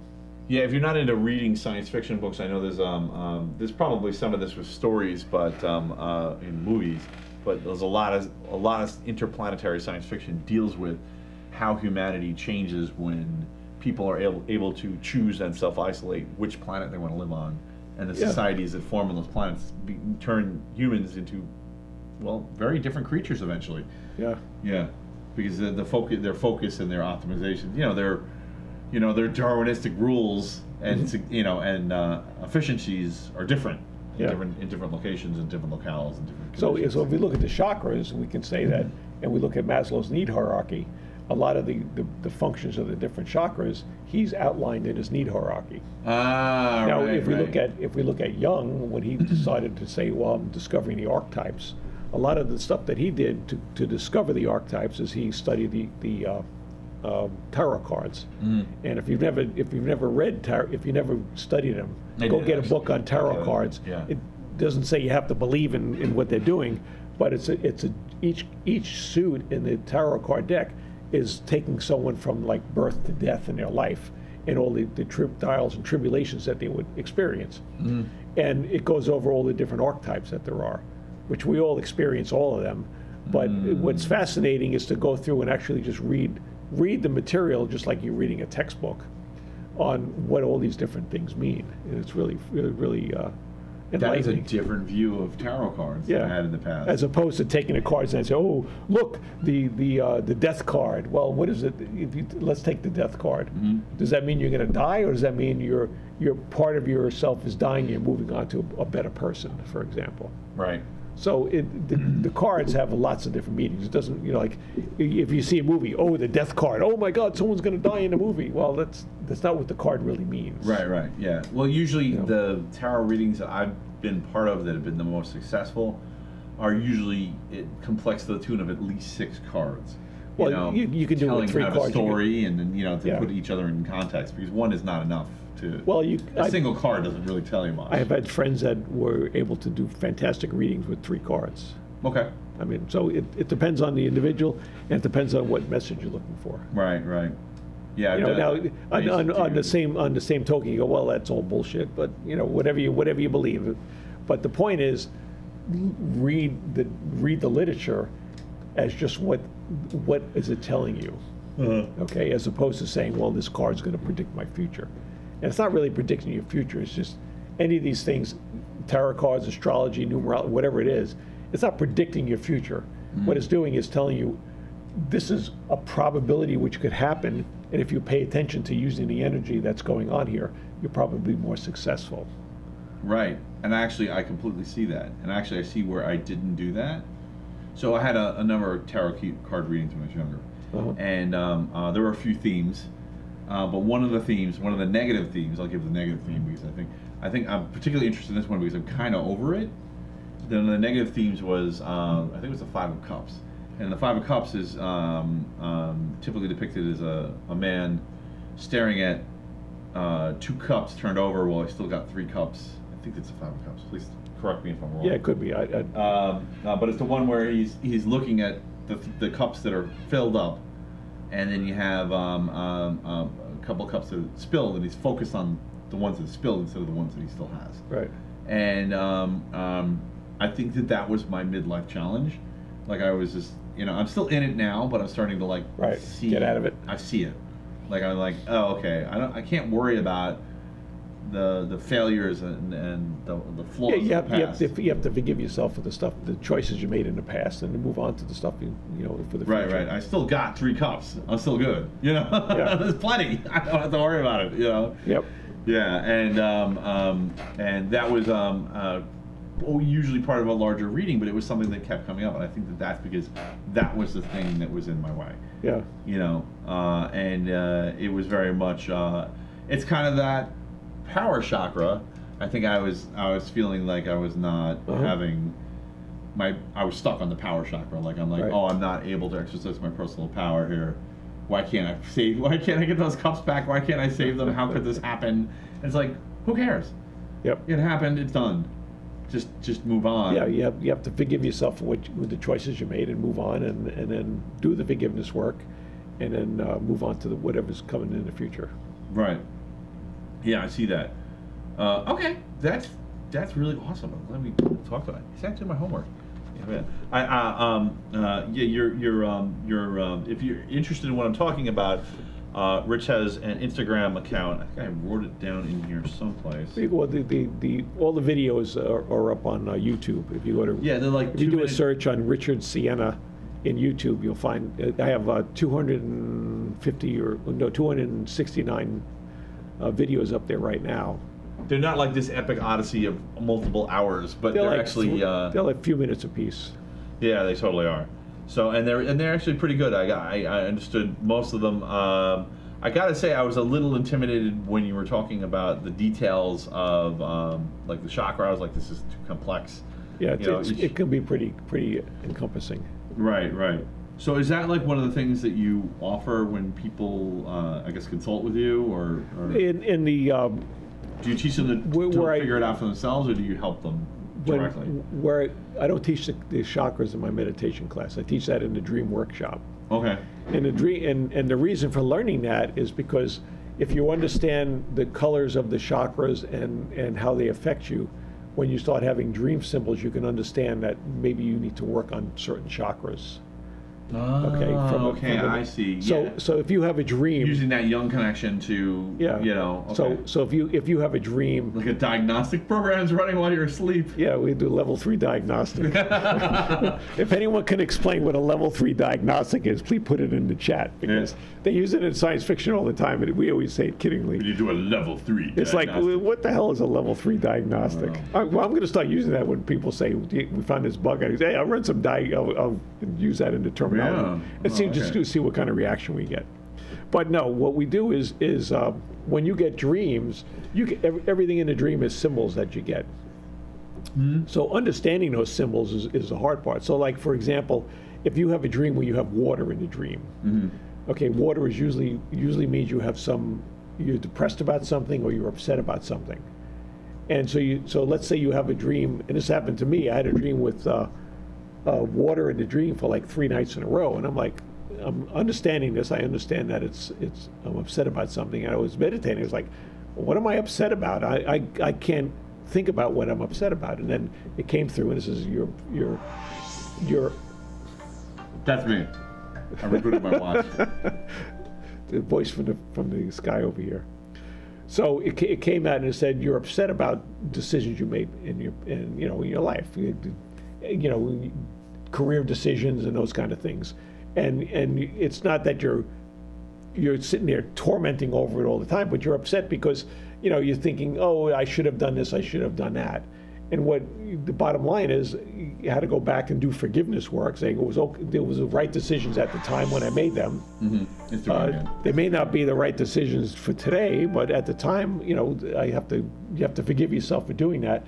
And then now what happens is when you go into the dreams, that portion of your dream landscape opens up, and there's lots of other things you can start exploring and going into for your personal development. Okay. Well, of course, because that diagnostic, you actually use the information from the diagnostic to repair the problem, and now you're not getting log spammed anymore. So understanding, and you can move on to the next problem. Right. So understanding like the chakras, like if you start dreaming about certain colors, maybe that means you need to work on those chakras. That makes a lot of sense. Or if you're going down in the dream versus going up, it means one thing. that you're descending as opposed to elevating yourself. If you start flying, you're elevating your spiritual development. If you start going down into the ground, you're kind of like going the opposite way. It's funny. I think I get. It's when I first had you on the show. It was like 4 years ago, I think. Yeah. Like, I think I wasn't ready to have this conversation. Like, I wasn't like.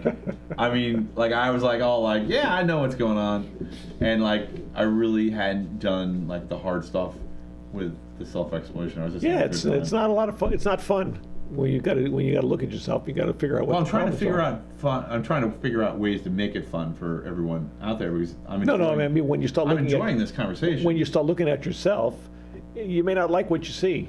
Right. Okay, that's what I mean. It's problem. not fun. Yeah. So you have to do the hard work, and it can be brutal. You're sitting there going, I screwed up. I should have done this. I should have done that. And okay, well, now you understand you did that. Now move on and make the best in the future, and forget about the past, and then forgive yourself for what you did in the past, so you can move on. Right. So I have a question for you about so we discussed this before, but I'm still not satisfied. I agree with you that you're not going to get the tech growth without spiritual growth. And I mean, we kind of covered it before, and it's the two legs. Well, I think you need the spiritual growth along with the technology growth. Because just because I have a stick of dynamite doesn't mean I should be blowing everything up, right? Right. So I have to know how to use it. Well, that's usually what happens with little kids. Like, I love Minecraft because it's kind of like a thought experiment for kids. You get to see what they really want to do. And of course, every kid in Minecraft, the first thing they do is they start building TNT and blowing stuff up. Yeah, because hey, it's fun. Let's do. But would you give them that kind of stuff in real life? Mm-hmm. No, you wouldn't, because it's not responsible. Well, they're not ready for it. Right? Okay. So now, as an adult, you understand. Oh, if I have a stick of dynamite, I'm not going to put it in my living room and light it on fire. My house is going to blow up. But if I'm doing mining, for example, then I might need dynamite to go open up the mine so I can get my stuff out. Like I like to compare things like that to levers. So, dynamite is a powerful lever, right? But the thing is, you got to be careful where you use it, right? Yeah. If you take a 20-foot long, you could lift it, but if you could take a 20-foot long steel lever and you use it to open your front door, you're going to break your front door. Opening your front door, it will open. So you need a certain amount of development in order to understand where you should be using those tools. Right. And just because I can do something doesn't mean I should do something. So I'm going someplace with the leverage thing. So I think that one of the things that people, like another example of misuse of leverage is debt. Like people don't understand how compound interest works or how compound anything works. I just wanted to be able to do deficit spending like the government does. Yeah, I know, right? Just whatever. Just add another zero at the end. Yeah, we'll be fine. Yeah, I'll give you this thing, and it doesn't matter if we ever pay you back, but we'll just add the debt on. It's good work if you can get it. Yeah. I think the Federal Reserve is hiring in New York, so go at it. Have at it.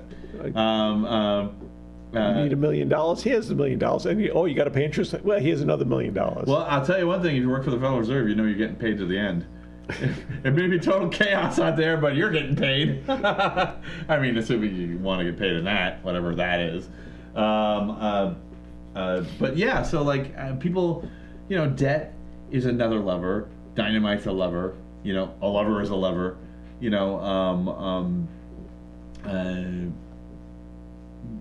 People who are lonely and get into addictive patterns, that's a lever. And what you're doing is you're basically forcing your feelings into a corner temporarily so you can perform some task or behavior that you think is more important than coping with your feelings. Mm-hmm. And of course, the problem with leverage is things pile up, and then eventually they get to the point where they're catastrophically large and they're overwhelming you. Mm-hmm. And so it seems like it's the misuse of leverage that really gets into the misuse of leverage is how we get into the situation where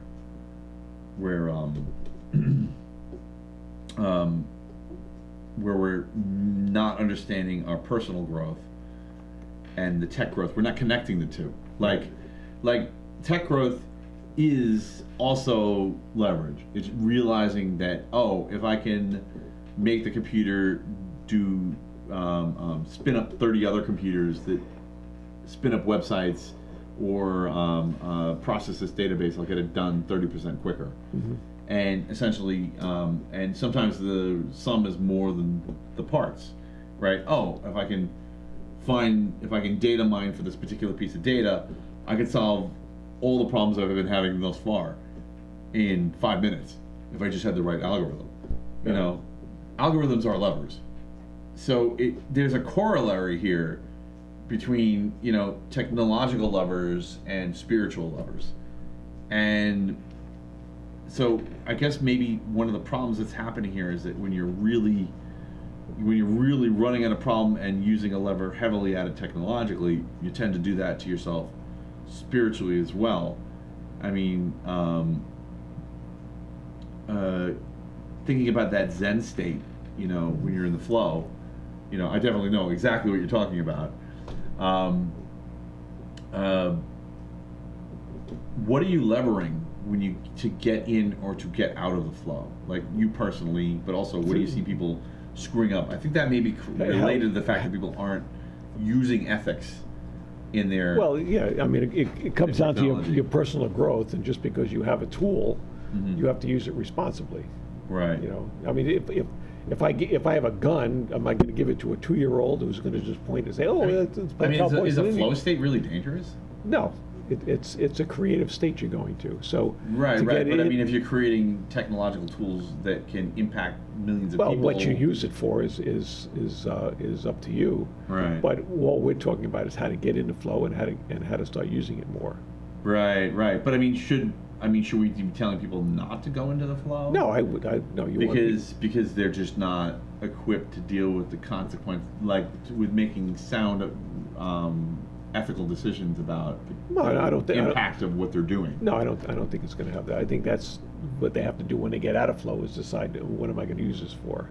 Right. You know, but flow is just tapping into your inner creativity and your inner intuition and everything else. Okay. So the more we can work on our intuition, the more we can do. I'm just looking for, like, I know that's not the only commonality, but I'm looking for commonalities. I really think there's something to this abuse, you know, like going back to Maslow, right? When all you have is a hammer, everything looks like a nail. Uh-huh. You know, for people who spend their entire lives, you know, technologically building levers and exercising them. You know, of course you have to exercise them to build them. You see how it works, right? Yeah. You know, nobody's going to become a good blacksmith until they build a few swords, right? So, you know, they're building better and better levers, but where's the disconnect? Why are they not realizing that? Like, should they be putting a warning label on the lever and saying, "Hey, use this sparingly"? I mean, you do see some of that in open source, you know, and in more so than in maybe that's part of it. You see that more than in commercial. Like, commercial programs will occasionally warn you about things, but they usually just let you hang yourself. Yeah. But open source will occasionally be like, do not do this if you don't know what you're doing, because you're going to pay dearly, right? And so, and what they usually mean by that is,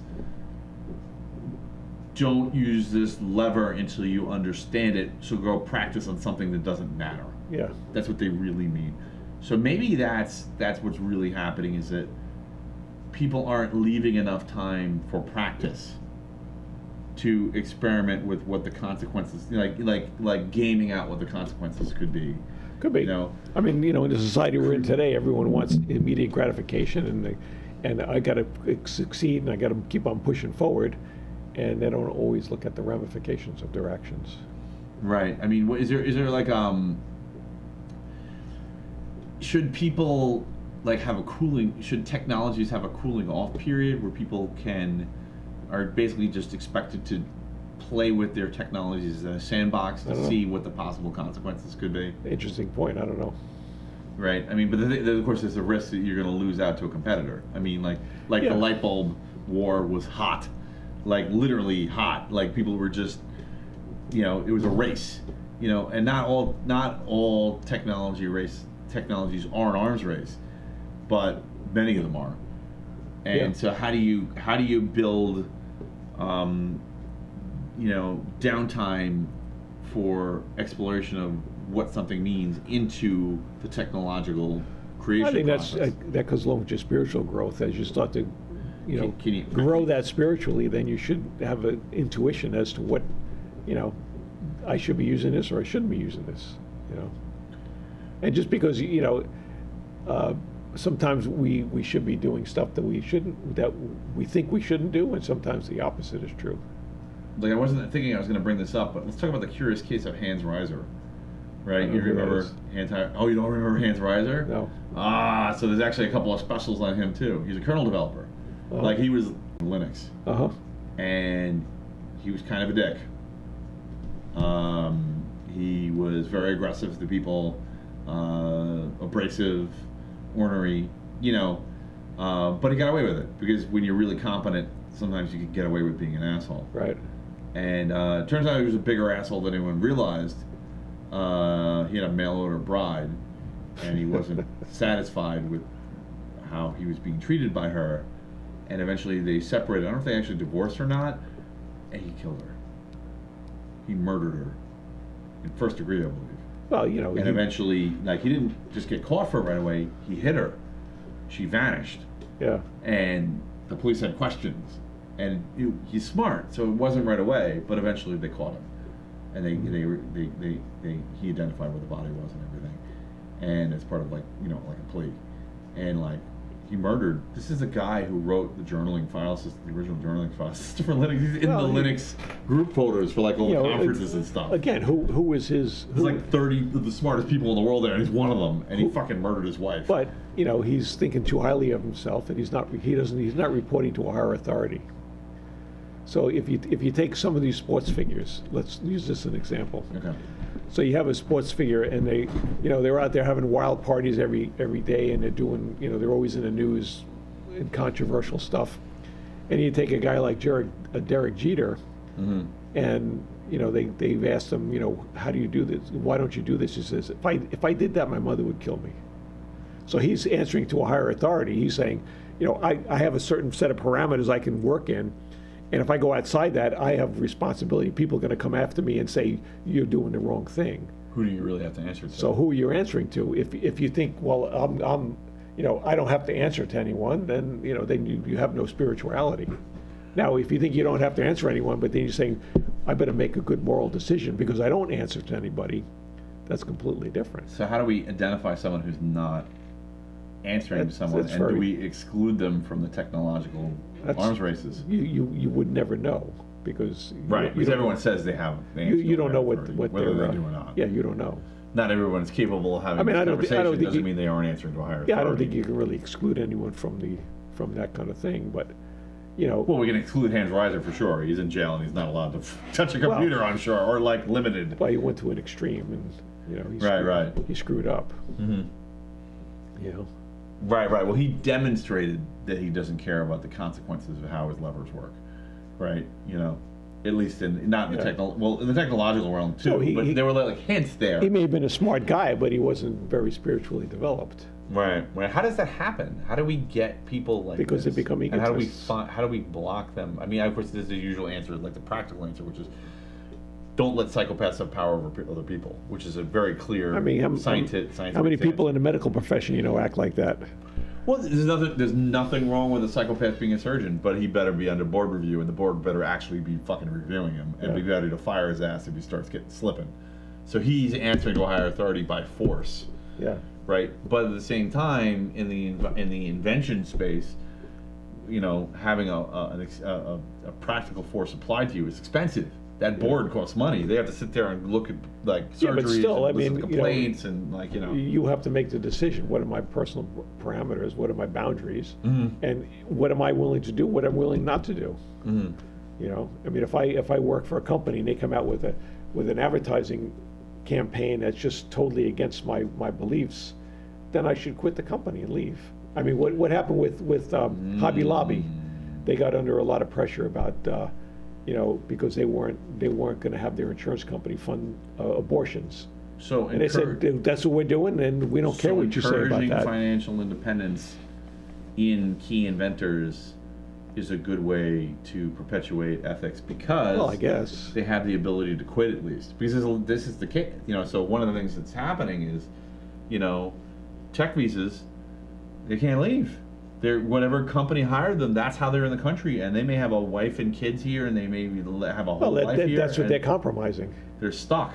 But they can't say no. So if they're asked to do something unethical, they're stuck. Then they've compromised. You know, you have to determine what are your boundaries. What are you not willing to compromise? Well, I'm not in a way. I mean, I feel bad for them, but I'm not really that concerned for them. They kind of did that to themselves. I'm all for adults. I mean, if you sell your soul to the devil, you're up to what they're going to tell you to do. Right. Yeah, but the problem is that I'm not worried about them. I'm worried about us. You know, I'm worried about what they're doing to us. You know, this person has been told to do this terrible thing with code, which is very easy because of the leverage, and it's screwing all of us. You know, like let's just say it's a new algorithm that's better at censoring people that say a certain thing. You know, and that could be really destructive to society. I mean, that's perpetuating or an algorithm that makes this is definitely happening all the time. You know, an algorithm that makes an app more addictive without any real value in someone's life, you know, and so people who just get stuck. I mean, a lot of people, don't care. They just say, "Well, I'm going to do it," and you know, they don't really care about the ramifications. Other people will say, "No, I'm not going to work on that." Right. Yeah. So maybe what we shouldn't. It becomes a personal thing that you have downplaying. Well, we need transparency. Hear me out. So maybe we need some more transparency in the sense of understanding who's working for a particular software company. Now, of course, open source has some of that, but even open source can be like, you know, it's just an anonymous name in the forum. If they're, you know, submitting good bug reports, nobody's really thinking about it. You know, even if they're working, so they could be working for a terribly unethical company doing kind of ethical work because it happens to be that works for that company to finish that open source project. But maybe we need more transparency in whatever development process, whatever technological development process. Well, take the society. How trapped someone is in that job, you know, and it's the responsibility of the individual inventor to not get into a situation where they're trapped, so they can say no, so they can quit and be like, "What you're doing is wrong. I'm not going to be part of it." Take what's going on in society today. A police officer shows up at your house. Well, I'm just following orders. Right. So does that mean you don't agree with the orders? And if you don't agree to them, why are you following them? Right. So you know they don't want. They're going to follow them because they're going. Well, I want my pension, so I'm going to do this, even though I don't agree with it. Right. So they've sold their soul. They've sold their soul for the benefits, essentially. So I mean, which is the typical case. What are you willing to put up with, and say, well, it's okay if I sold my soul because I want the pension. Well, if you're selling your soul, is it worth the pension? You know, it may be selling hardship. Your soul is the opposite of spiritual growth. It really is. So you know, everyone has to make that decision themselves, and have to live with the consequences. Yeah, I guess if you're in an environment or in an organization and you see that the people around you are selling their souls, it's time to go. You know, when I was working in corporate America, I got tired of people stealing my ideas and abusing me and taking credit for what I was working on. Yeah. And I said, hey, I'm not going to work here anymore. You think you can do it better? Do it without me. Yeah. You know, and then you're not going to take my ideas. You took your tools and your talent and you went elsewhere. I'll leave. Right. Because they were only standing on one leg. Well, you know, maybe I'm not making as much as I could have made, but, you know, I have my integrity. Right. So. And, well, integrity depends on terrain. I will say that. But, yeah, but it also depends on ethics, too. It's both. Yeah. I think we've lost our audience here, so probably need to call it a night. Yeah. No, that's fine. I appreciate you hanging in there. I really wanted to. I think we actually got to a really good conclusion here. Yeah, it's good. Well, thank you so much for coming on. I appreciate it. And I was going to call it through. Actually, this conversation, I was going to call it anyway. Thank you, everybody, for tuning in. Don't forget people time shift. So, and why don't you remind people again about how they can find you on the web? You can find me on YouTube. If you do a search for Richard Siena, Siena. You can go to my website, alcy.com. And that's... yeah, and on Instagram you have video shorts, which I enjoyed very much. That was more my speed and where I was going. And the videos on YouTube, are they shorter or are they long? The same ones. Same ones. Okay, so Instagram or YouTube, same. The only video. difference between the Instagram ones and the YouTube ones, and the Instagram ones are square, and the YouTube ones are HD. So you prefer square or HD rectangles. Thank you everybody for tuning in. Please, if you enjoy the show, give it a like and give the channel a subscribe. Rich is a good friend, and I really appreciate him being on here and being part of the show. And thanks everybody for tuning in. And I just want to say, choose wisely, choose to share. Good night, everyone.